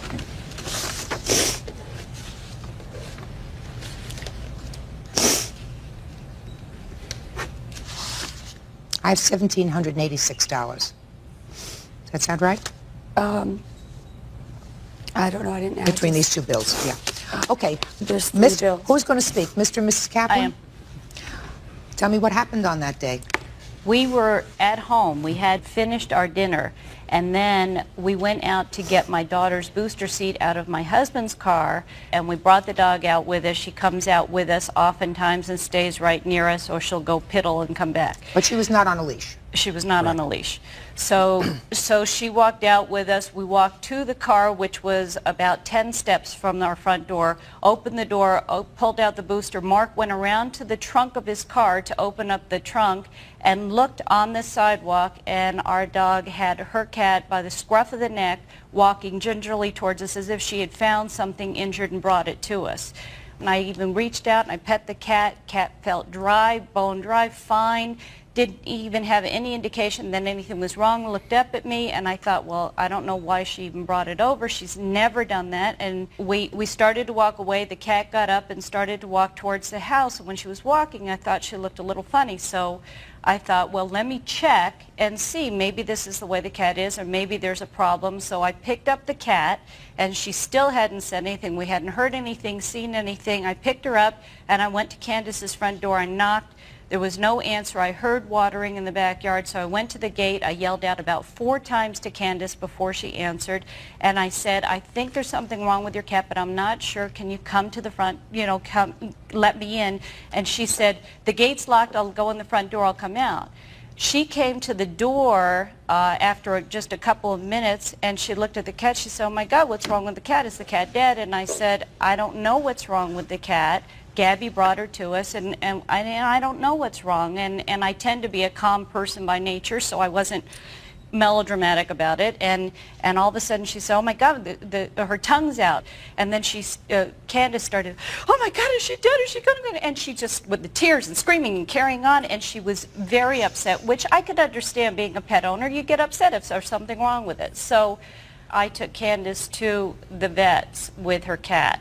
And at that time, the vet had said it could be, it appears to be a puncture. She could have been hurt. It could have been from an animal, bite, whatever.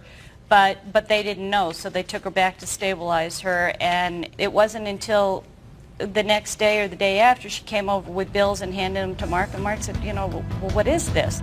Judge Judy continues in a moment. You know how long it takes to hang somebody? Well, it takes a while. Less than 2 minutes. Real cases, real people. Judge Judy. Candace Germain claims her neighbor's dog killed her cat and wants Toby and Mark Kaplan to pay all the vet bills. Ms. Germain, I have a few questions for you. I have to get the logistics.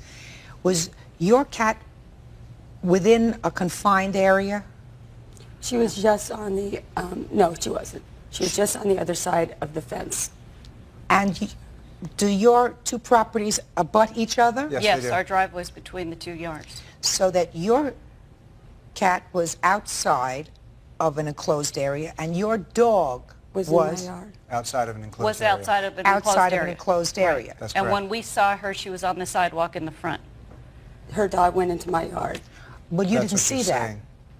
There Can are I many say dogs that in our front yard all the time. Can I say that my cat, because she's an indoor cat and she'd accidentally gone out, never leaves that top of that driveway. She does not walk around the front of the yard because she's usually in the backyard. You know what we're talking about, Ms. Germain?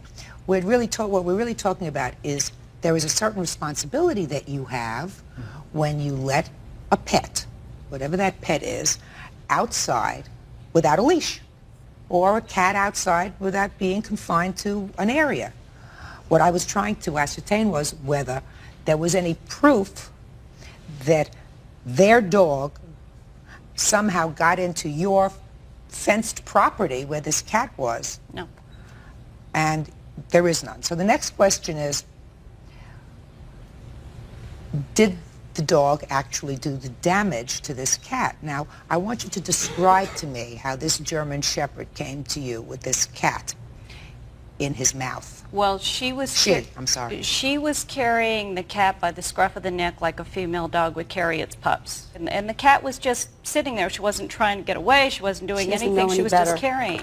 She doesn't know any There was better. no sound. There was no skirmish. There was no anything going on. And the dog walked right up to Mark, right up to him like, there's something wrong here. Well, sometimes I have seen dogs, I don't know whether you have, come in with squirrels, come in with all kinds of little creatures outside to sort of bring home a gift That's right. home to their owner. Look what I have for you. And they're not bringing that home to say, listen, this is an injured pet, and I'm coming to you because I want you to fix it. They're coming to you and saying, I have a trophy to give you because I love you.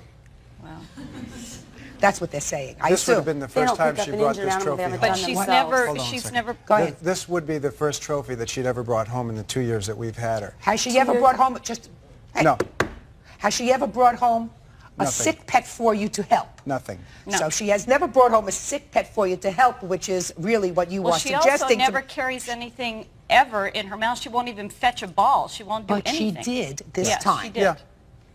She did this time. Right. And so your supposition that she was bringing you home a sick pet to show you that she had brought home an injured animal is merely supposition. I want to tell you right now that it strikes me more likely that for whatever reason she was bringing home a trophy to her owners.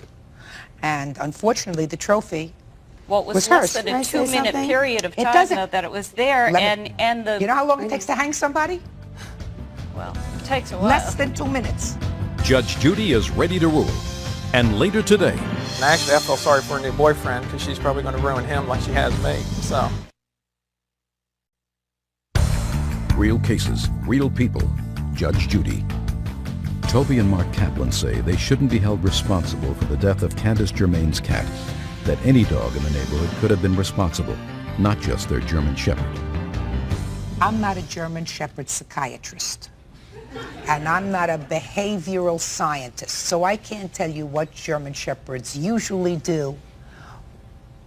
All I can tell you is you have a dog that you've just told me never did anything like this before. Right. But did it now? It carried a cat to me, yes. And so, based upon the proof that I have, which is she had a live cat with no problem, and your dog brought her cat, your big German Shepherd brought her little Himalayan cat in the mouth. The cat suffered trauma. Cat didn't survive. It appears to me that I am satisfied by the required quantum of proof in these proceedings, which doesn't have to be proof beyond a reasonable doubt. It has to be proof by what we call a preponderance of the evidence. You know, more evidence than not. Your dog caused these injuries, so you're responsible for these bills. I would also suggest to you that when you have a big dog, and now you have a big dog that for one reason or another brought you prey once, that you see to it that that dog is not let out without a leash, even for a minute, unless it's in your enclosed property. Because you never can tell a dog that is perfectly fine for years and years all of a sudden goes off like that. So I am satisfied that the injuries that were caused to her cat, which resulted in the cat's death, and the subsequent medical bills that she is responsible for, were a result of what your dog did, and I'm awarding the plaintiff $1,786. Thank you, that's all. Thank you. Excuse, you may step out. I'll back to your right, please. Sure. Thank you. We wanted to keep peace in the neighborhood and not have problems, and it hasn't been since this incident. In the rudeness towards us from them, and the cold shoulders, which is understandable though, and then sprinklers shooting up over our cars that are on our yard that haven't been fixed, and loud music that vibrates our house and everything, and so, you know, they're just rude to us. Parties on Bonnet versus Roberts. Step forward. 35-year-old engineer Ronald Burnett is suing his ex-wife, Sandra Roberts, over a check that bounced. Mr. Burnett, the defendant has been served in this action and has not appeared, so I'm prepared to enter a default judgment in your favor, sir. But before I do, there are several questions that I have. Yes, ma'am. According to your complaint, the defendant, who is your ex-wife, borrowed money from you. Well, actually wasn't borrowed. She asked for the checks, or she gave me checks because she needed the cash immediately. And her landlord... First of all, why would you lend your ex-wife money in the first place? Well, she was living with me. Why? After... Why? Well, she has a 2-year-old son who, well, actually 5 years old now. He's 2 years old when I first met him. He doesn't have a biological father of record. So he called me his father, and I'm very attached to the little boy. So I went and allowed her to come back and live with me for, little boy's sake, because she come back from wherever, Missouri, I believe it was, and until she found a place of her own. I allowed her to stay with me. How long did she stay with you? Oh, it was about 3 months till about January.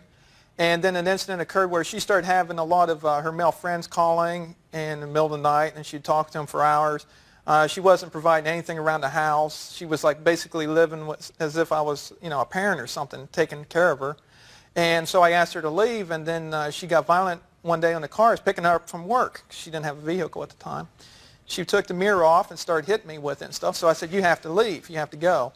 And it's not good for the environment of your son. So she got an apartment and all. Well, she started getting behind on her bills because she, for whatever reason, and she basically wanted to either come back to live with me or, she needed help with her bills. So for the little boy's sake, and I still have feelings for her. I mean, I know in my head that, it never worked out between us. I still care for her and adore the child. So do you visit with the child? I was up until recently, until all this mess with the checks go, and so I haven't seen him quite a while now. That's too bad. Yes, it is. That's I too feel bad sorry for for him. the little boy, and then I feel sorry for myself, of course. Judge Judy continues in a moment. How much did you give her that she failed to Okay, return? what it was at the time I didn't even have the money, but she needed $250 immediately for her rent in cash. So she wrote me a check out, but I didn't have the cash in my account at the time. And she needed it that night. Then I finally agreed to give it to her. So I went to the National Check Cashiers, and they have a $37.50 charge. So she wrote me a check for the $250 plus the additional $37.50. And then she told me about her car being in the shop, and she couldn't get her car out unless she had the money for it. And it was additional $250. So we went to her car shop, and I wrote her $250. And she told me at that time, she says, well, I get paid Saturday. This is like on Thursday. She said, the money will be good by Monday. So she wrote me the second check for $250, which is what I wrote out to the car dealership. And I have all this information here. So far I'm up to $537.50. Right. And so it comes to Monday. So I held up. I didn't really need the money at that time. So I held up to the Monday, go to her bank, and I asked him, I said, you have the money in the account? No, we don't. So then I tried getting a hold of her. She avoids my calls. And but she still owes you the money. She stopped payment. According to your paper, she stopped payment on these checks. Yeah, well, eventually, then I deposited the checks. I was trying to do is prevent her from getting her bounce check charges and from me getting them. So all told, including, sir, the fees for these checks being stopped came to $602. Right. Well, that included the mirror, because one of the things I was asking for was that she reimbursed. Because then when I got upset with this, and she promised she would never hit me with the mirror and stuff again. Then she turned around and then she did this with the check. So I said, well, I'm going to go for a reimbursement of where you broke the mirror. That doesn't count the medical payments of where she injured me with the mirror. How did she injure you with the mirror? Oh, when she broke it off, she started beating me with it. Where? Oh, I put my hands up, so I have them about my wrist and arms and stuff. Mr. Barnett, you better put a period to the end of this relationship. Oh, it's already happened. Okay. Judgment in this case is for the plaintiff in the amount of $602, the amount of his request. Thank you, sir. Excuse me, step out, sir. And on the next, Villa versus Casares. Step forward, please. beauty salon owner Jill Villa claims her manicurist Erica Casares quit before her one-year lease was up. Erica says Jill turned the salon into a shopfront church for gangsters. Order. All rise. Quiet in the courtroom, please. Your Honor, this is number 103 on the calendar in the matter of Villa versus Casares. Parties have been sworn in. Judge, you may be seated. Have a seat, please. Miss Villa, you have a beauty salon. And according to your complaint, you rent space in that beauty salon to independent contractors. Right. Such as the defendant, who is a nail specialist. That's nice. You rented her space in your salon at the rate of $200 a month. Is that right? Right.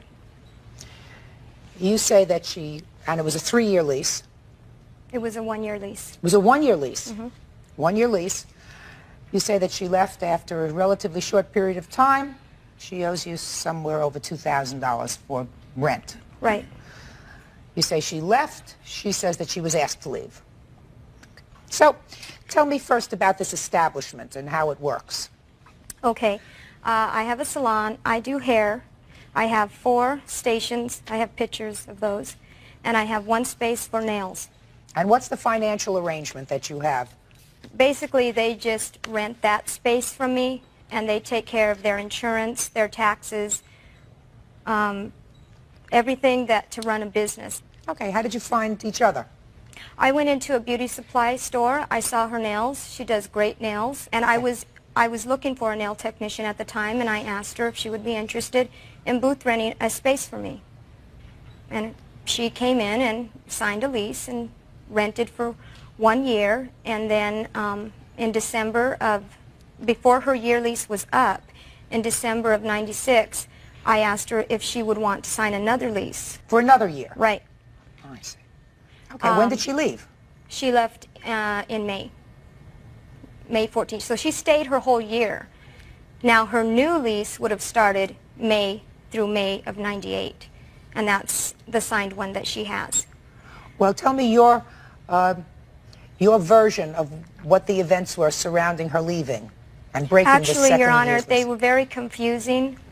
I had a staff meeting where I had 2 hair stations available, and I hired 2 hairdressers. So I had a staff meeting with 1 hairstylist and Erica, letting them know that there would be 2 hairstylists starting at Making Waves. Making Waves is the name of your shop. Right. Her reaction was very rude. She was obnoxious. Well, and that's your interpretation of her actions. What did she say? What did she do? She said, I will not work with white women. I'm prejudiced, and I do not like change. And I have a witness to that who heard that. I have 2. And so what did you say to her? I said, you haven't even worked with them 1 day. How can you say you're prejudiced against these girls? I just don't like them. Okay, first of all, when I signed a contract going into a salon, not a church. And that's exactly what the salon turned into. Explain that to me. Well, she got religious, which is fine, that's her business. And she had the pastor there all the time. Who's the pastor? Right over there. What were they doing? Running their church out of the salon. What does that That's mean, not running true. their church out? Shh. That's not What true. does that mean, running their church out of the salon? They had their own phone line in there. The pastor was always there. The men's home, which is these men that they're trying to, from prison, that they're trying to turn over, I don't know, to make them better men, I guess, were always there. Okay, these are men that have been in prison for really bad So they crimes. were coming into the salon. Right. So when I have a client sitting there, they're seeing this man there with all these tattoos on his neck, all these men. They don't want to be there. They're uncomfortable. My clients came in to get their nails done, not to be preached to. And what they did is preach God to my clients. My clients did not want to hear While about God. they were having the nails done? Yes, they had. Step up here, sir. And Jennifer's witness to that. Get to you in a minute. Tell me your name. Robert Dominguez. Mr. Dominguez, when did you become involved with this salon? When Jill and her husband first started coming to our church, and when was that? That was in '96. Jill had offered me a corner there to have a phone there so that I can do business and make contact with people for the crusade that we were organizing. Tell for me that about city. the crusade. What a crusade is there is we reach out to the gang members, the drug addicts, those that are considered outcasts of society. And during that time, since we were just beginning there in that city, and finances at the time were very, very short, so Jill had offered me a corner, and she offered me to that I could put a phone there. And from that point on, one thing I need to make clear is I don't force the gospel on anybody. People ask me, and I in turn respond. Sir, I am correct, therefore, that when you say you reach out to gang members, you reach out to drug addicts, and you reach out to former prison inmates, you reach out to them and ask them to come in so that you can counsel them. Is that correct? Witness to them. Witness to them, counsel them, whatever. And you were doing this witnessing or counseling in this salon. No, it wasn't. No, not in the salon. Are you telling me, sir, that you never had any of these people who you were trying to reach come into the salon? No. They never did? No. The men's home were there during the crusade. I wasn't counseling them. I wasn't witnessing to them. They were part of the workforce of helping me organize this crusade. Mr. Dominguez, maybe we're not understanding each other, sir.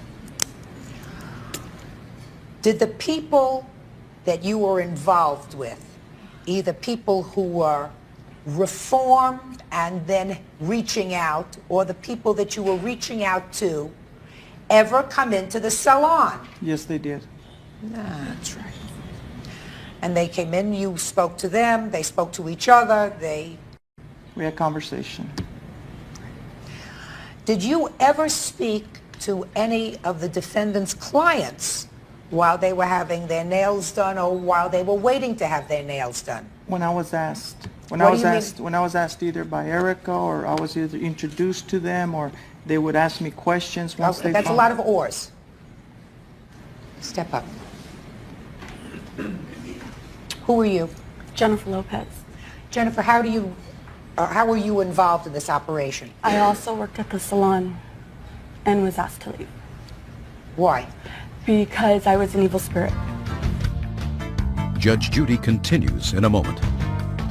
You changed the establishment from a beauty salon, hair and nails, to a beauty salon, hair, nails, and redemption.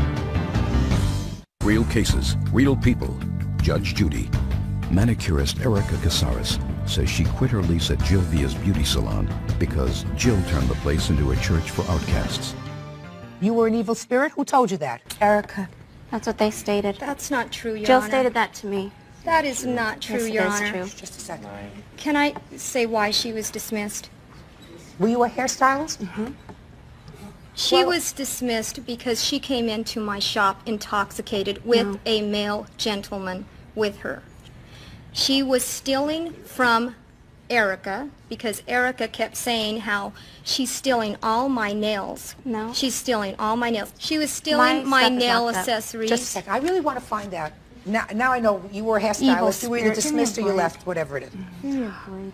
I want you to tell me about That's a good this one, Erica. group that was running inside the salon in addition to hair and nails. Okay, she moved the pastor in a desk, so we all had to move stations because there wasn't enough room. It's a very small salon.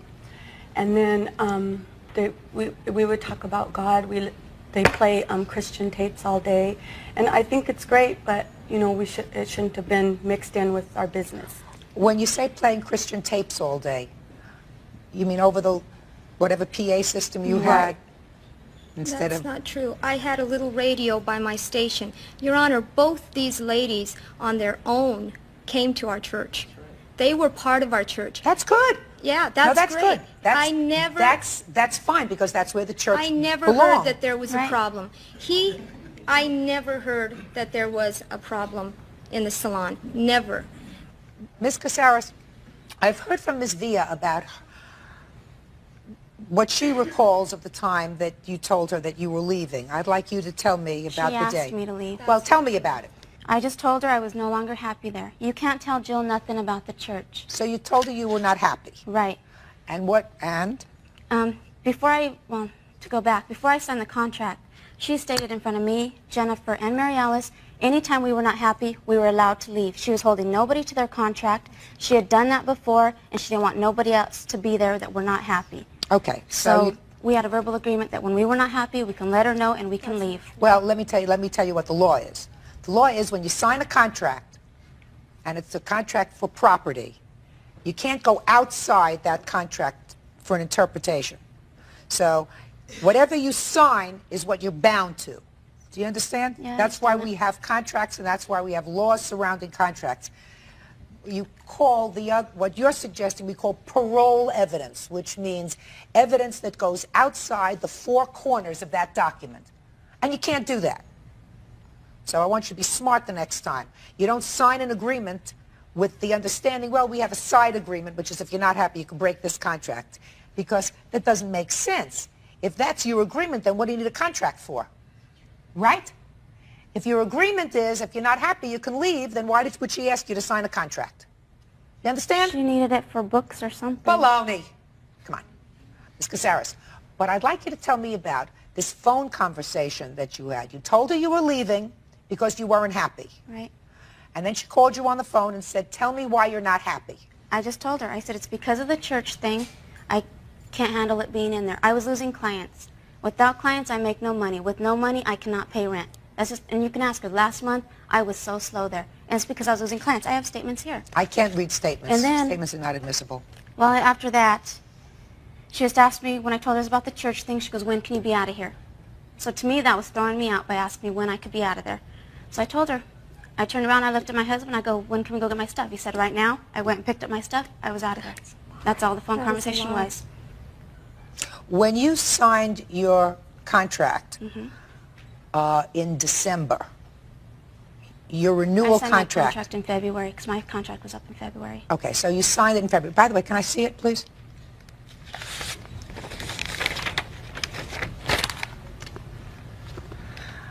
Ms. Casares, listen to me very carefully. You signed this contract December 20th, 1996 is the date you signed it, not February. Okay, February was my contract was up, my first one.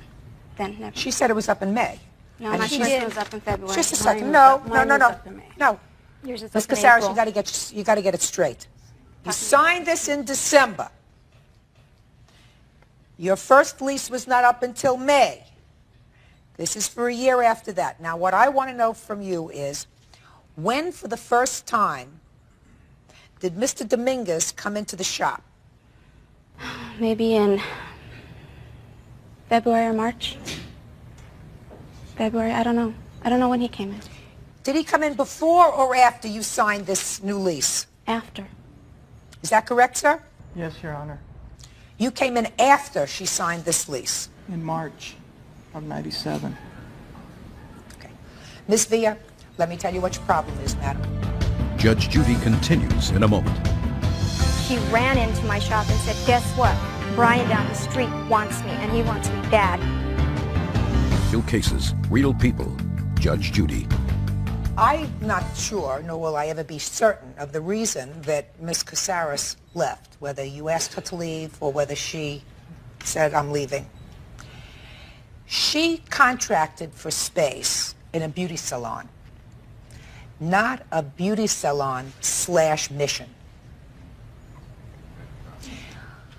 After she signed her lease, you changed the establishment from a beauty salon, hair and nails, to a beauty salon, hair, nails, and redemption. You can't do that. Your Honor. Listen to me. You changed the rules. Your Honor. Yes. Can I state something, please? When I asked Robert to take some space for the Stop the Violence campaign, which was only going to last a period of 2 months, I sat down with each one of my stylists and we had a staff meeting, and I told them that he would be joining us, and if there was any problem to please let me know now. I didn't see any problem. If I would have seen a problem and heard that they had a problem with it, Your Honor, I would have stopped it immediately. Let me ask you this question, Ms. Villa. Did her business drop off? Her business was skyrocketing. No. All the women in my church came to her to get their nails done. They didn't pay me. Yes, they did. I took it off your rent.